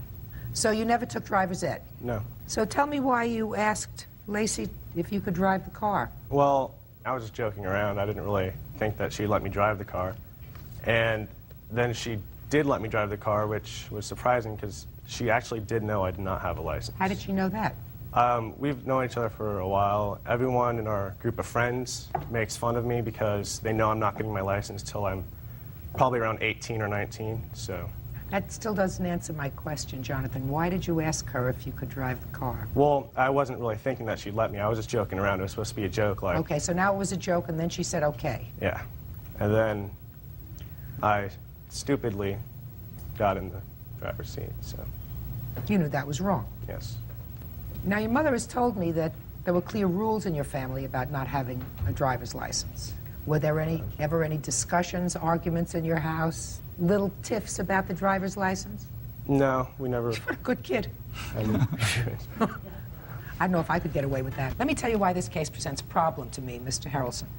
Ordinarily, I would say, well, he clearly is responsible for at least part of the damage to your car because he did, in fact, get behind the wheel, drove it, and he caused damage to your car, and why should you have to shoulder that yourself? The issue that's presented is, should his parents, who have done everything that they can to ensure that he not drive a car, they've made it clear to him that until he is responsible enough, he does not have their permission to do it, and they've acted on what they said. You felt you could trust your daughter, right? Correct. I think that my only rebuttal to that would be the fact, okay, my daughter is 16, she wanted to drive a car. I took the time to take her out to parking lots, to school grounds, to big areas where there was no traffic to teach her how to responsibly drive a car. Okay, I took those steps. Nobody had a sign around this boy's neck that says, I do not have a license. He knows he doesn't have a license. Nobody put him behind the wheel of that car except himself. No, you're Now, wrong, sir. so- No, Mr. Harrelson, that's where you're mistaken. But for your daughter's permission, he would not have been behind the wheel of the car. And while you may have given her driving lessons and taught her how to drive responsibly, she still lacked the judgment and the maturity to be able to say to Jonathan, sorry, Jonathan, you can't drive my car whether you have a license or not because I've made a promise to my parents. So that my problem is, if I could hold Jonathan here partially responsible, I would do that. He's a minor, so I can't do that. I have to find that his parents knew or should have known or in some way enabled him to do what he did. And I find that quite to the contrary, they did everything to avoid his being behind the wheel of a car. That's why his parents aren't responsible. Now, if they knew that he had done this sort of thing before, I would say, yes, they are at least partially responsible. But I, quite frankly, Mr. Harrelson, cannot find them partially responsible. He is. I mean, she may have given you permission, given you the car keys, and turned the car over to you, but nobody grabbed you by the throat and put you into the car. So, Mr. Harrelson, I will certainly tell young Jonathan here that he's a very young man, and if he wants to start his life out right, taking care of his own obligations, and if you want to be mature enough, and if you want to drive a car before you're 50 years old, because I guarantee you, I'm looking at your mother in your mother's house, you ain't going to drive a car so soon.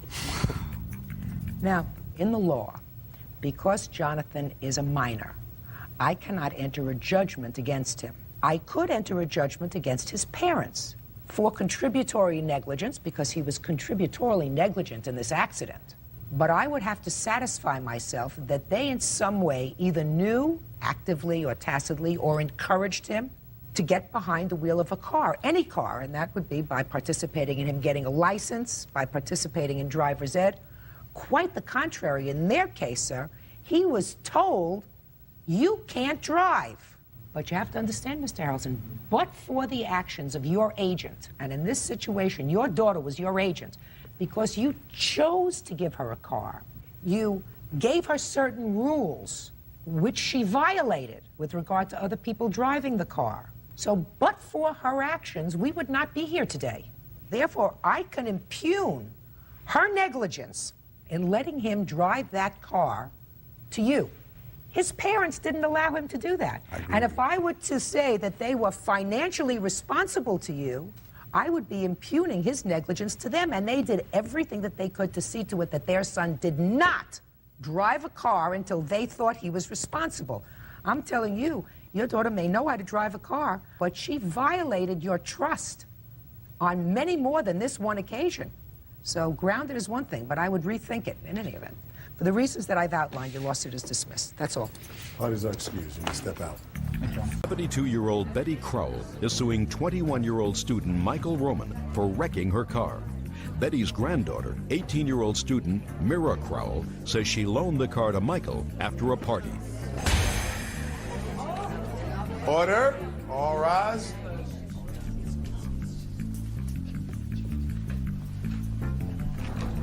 Your Honor, this is case number 527 on the calendar in the matter of Crowell versus Roman. Parties have been sworn in, Judge. You may be seated. Folks, have seats. Miss Crowell, I assume that this is your granddaughter. Yes. And you had a car. You let your granddaughter borrow your car. Yes. Your granddaughter allowed the defendant to drive the car. Right. The defendant was in an accident. Yes. Damaged your car. You want him to pay for it. Right? Right. You, step up here. What's your first name? Mira, All right, Mira, when did you borrow your grandmother's car? on January 11th, How long had you been driving? since I've been 15 years old. Did you have a license when you were 15? I had a learner's permit. I've been driving with my parents. All right, now on the 11th of January, where did you meet Mr. Roman? At a friend's house. We met at a friend's house in the early afternoon. And then in the late afternoon, like around 4 or 5, he asked to borrow my car to run his own personal errands. Speak not until I get to you. Go ahead. To run his own personal errands. And then he returned my car around 7 o'clock after When he dark. said he wanted to borrow the car to run his own personal errands, he didn't say personal errands. No, he said he was said going by his house or to his work or something. It was in the same general area. So I told him he could use the car because I'd driven with him before, and he drove perfectly fine. And I wasn't breaking any of the rules that my grandmother and I had agreed on when she let me use the car. And I had signed a contract for that. And you mean you signed a contract with your grandmother? Yes. Really? Yes, ma'am. Good for you. Let me see the contract.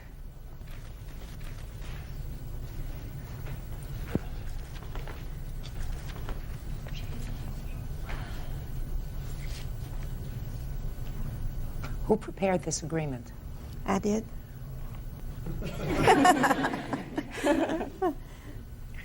You crossed out number 1. Because I started growing my hair out. You had cut your hair very short? Mm-hmm. Like a crew cut? No, well, I cut it really short, and long in front. Yeah, it was long in the front. Bird, I just want... Grandma's a tough cookie. I will not acquire any tattoos on my body. I will not allow any parts of my body to be pierced. Not use any drugs. Not smoke anything.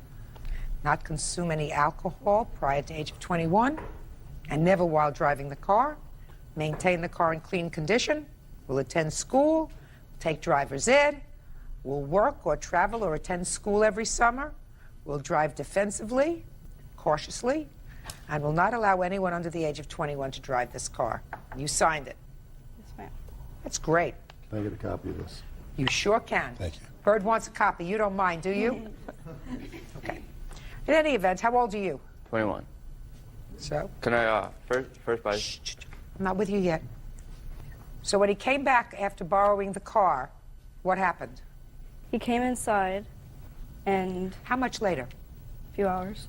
And he came inside and told me he had something to tell me, and I was like, you know, what? And he told me he wrecked my car, he had been in an accident, and I thought he was joking because I didn't believe it. And he brought me outside to show it to me, and then he proceeded to apologize to me for wrecking my car and told me that he would take care of it for me. He told me then that he hadn't filled out an accident or police report, and so I asked him if we could do that, and he said, no, we can't, because it was a hit and run, and it wasn't my fault. And at that point, I said, okay, well, I don't know what to do about it then, so we'll wait till tomorrow. When did you let your grandmother know about the accident? I was out of town. My mother died, and I was in Alabama taking care. She had just died and taking care of that, and I was going through that trauma. So Chris, my son-in-law, tried to take care of things for me. So. Okay.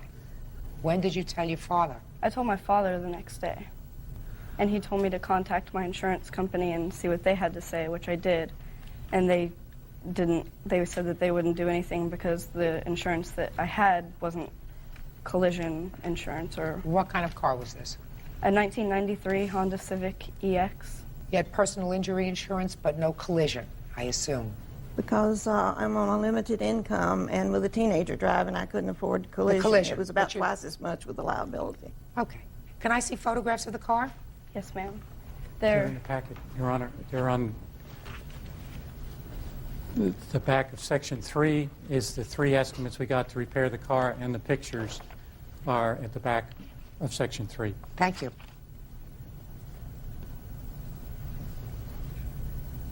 Okay. You're up. You ready?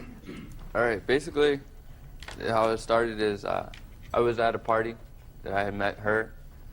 I think maybe this contract that she just gave you must be pretty recent for the fact that probably the first five.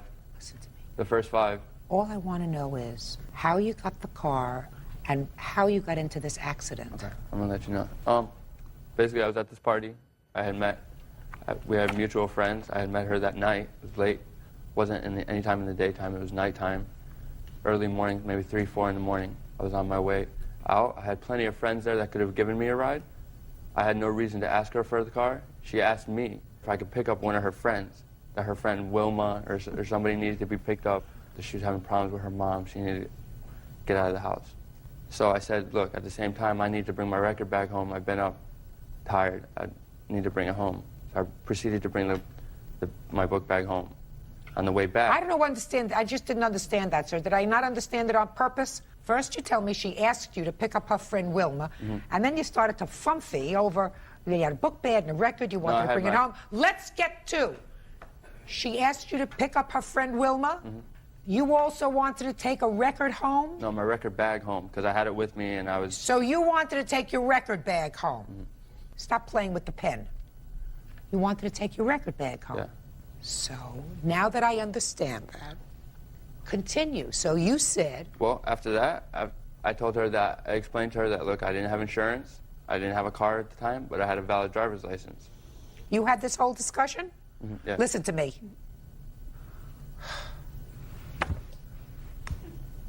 I want you to tell me everything that happened. Not everything that you believe should have happened, that you would have liked to have been said. Do you understand? Because I have had children who are teenagers, who are 19 and 20 and 21 years old. And if somebody asks you to take a friend home and you want to take your book bag home, you do not have a conversation about whether you have a valid driver's license or is there insurance on the car. Listen to me. Listen to me. Now, you listen to me, because I'm smarter than you. You could live to be 200, you won't be as smart as I am. Do you understand that? Real cases, real people. Judge Judy. 18-year-old Mira Crowell says she loaned her grandmother's car to Michael Roman. Mira says Michael wrecked it and refuses to pay. Just tell me the truth. Simple, clean, and easy.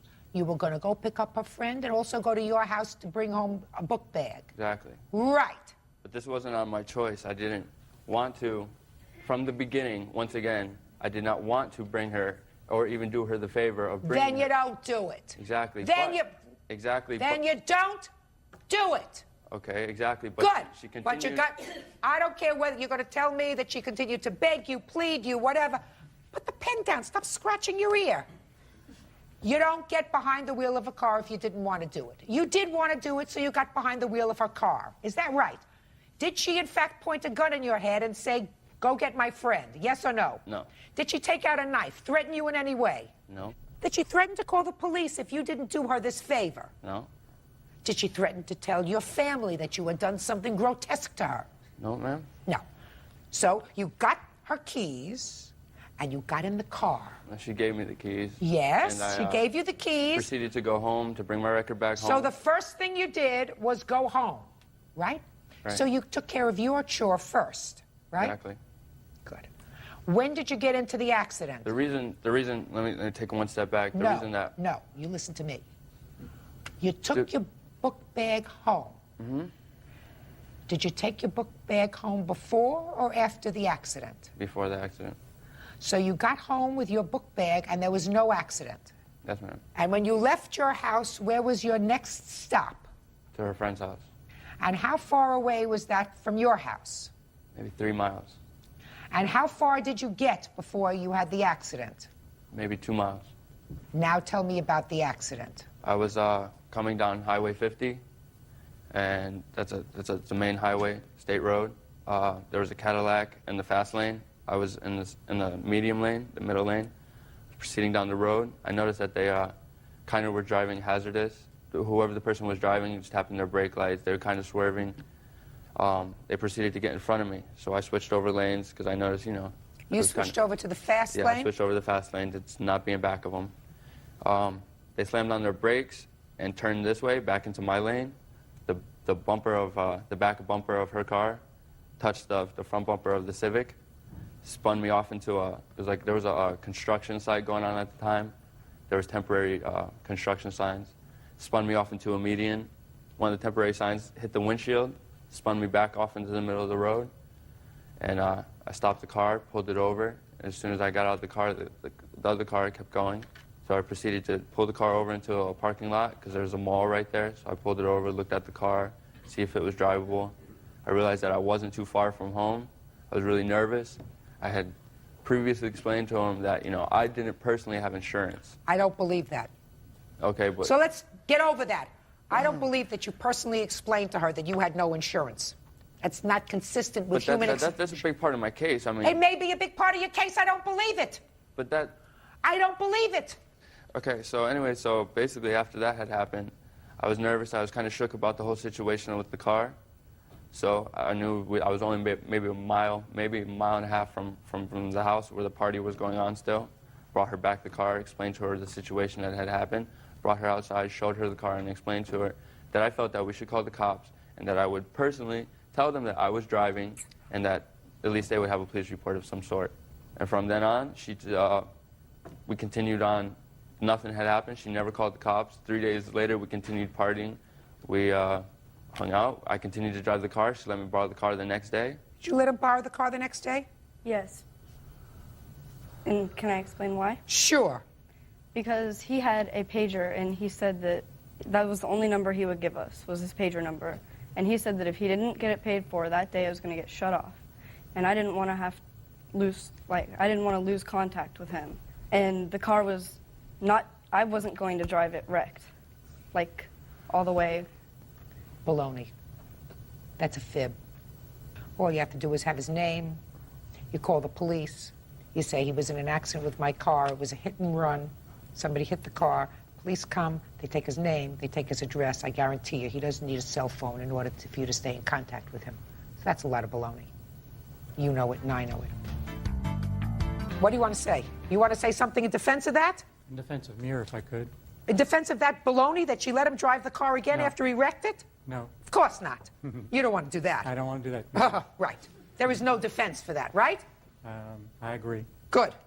Basically, one thing I was just trying to say is that, I mean, basically from the beginning of the whole situation when we first talked, I told her that I did not want to use the car, and I personally would not take responsibility. Roman, listen to me, sir. Yes, ma'am.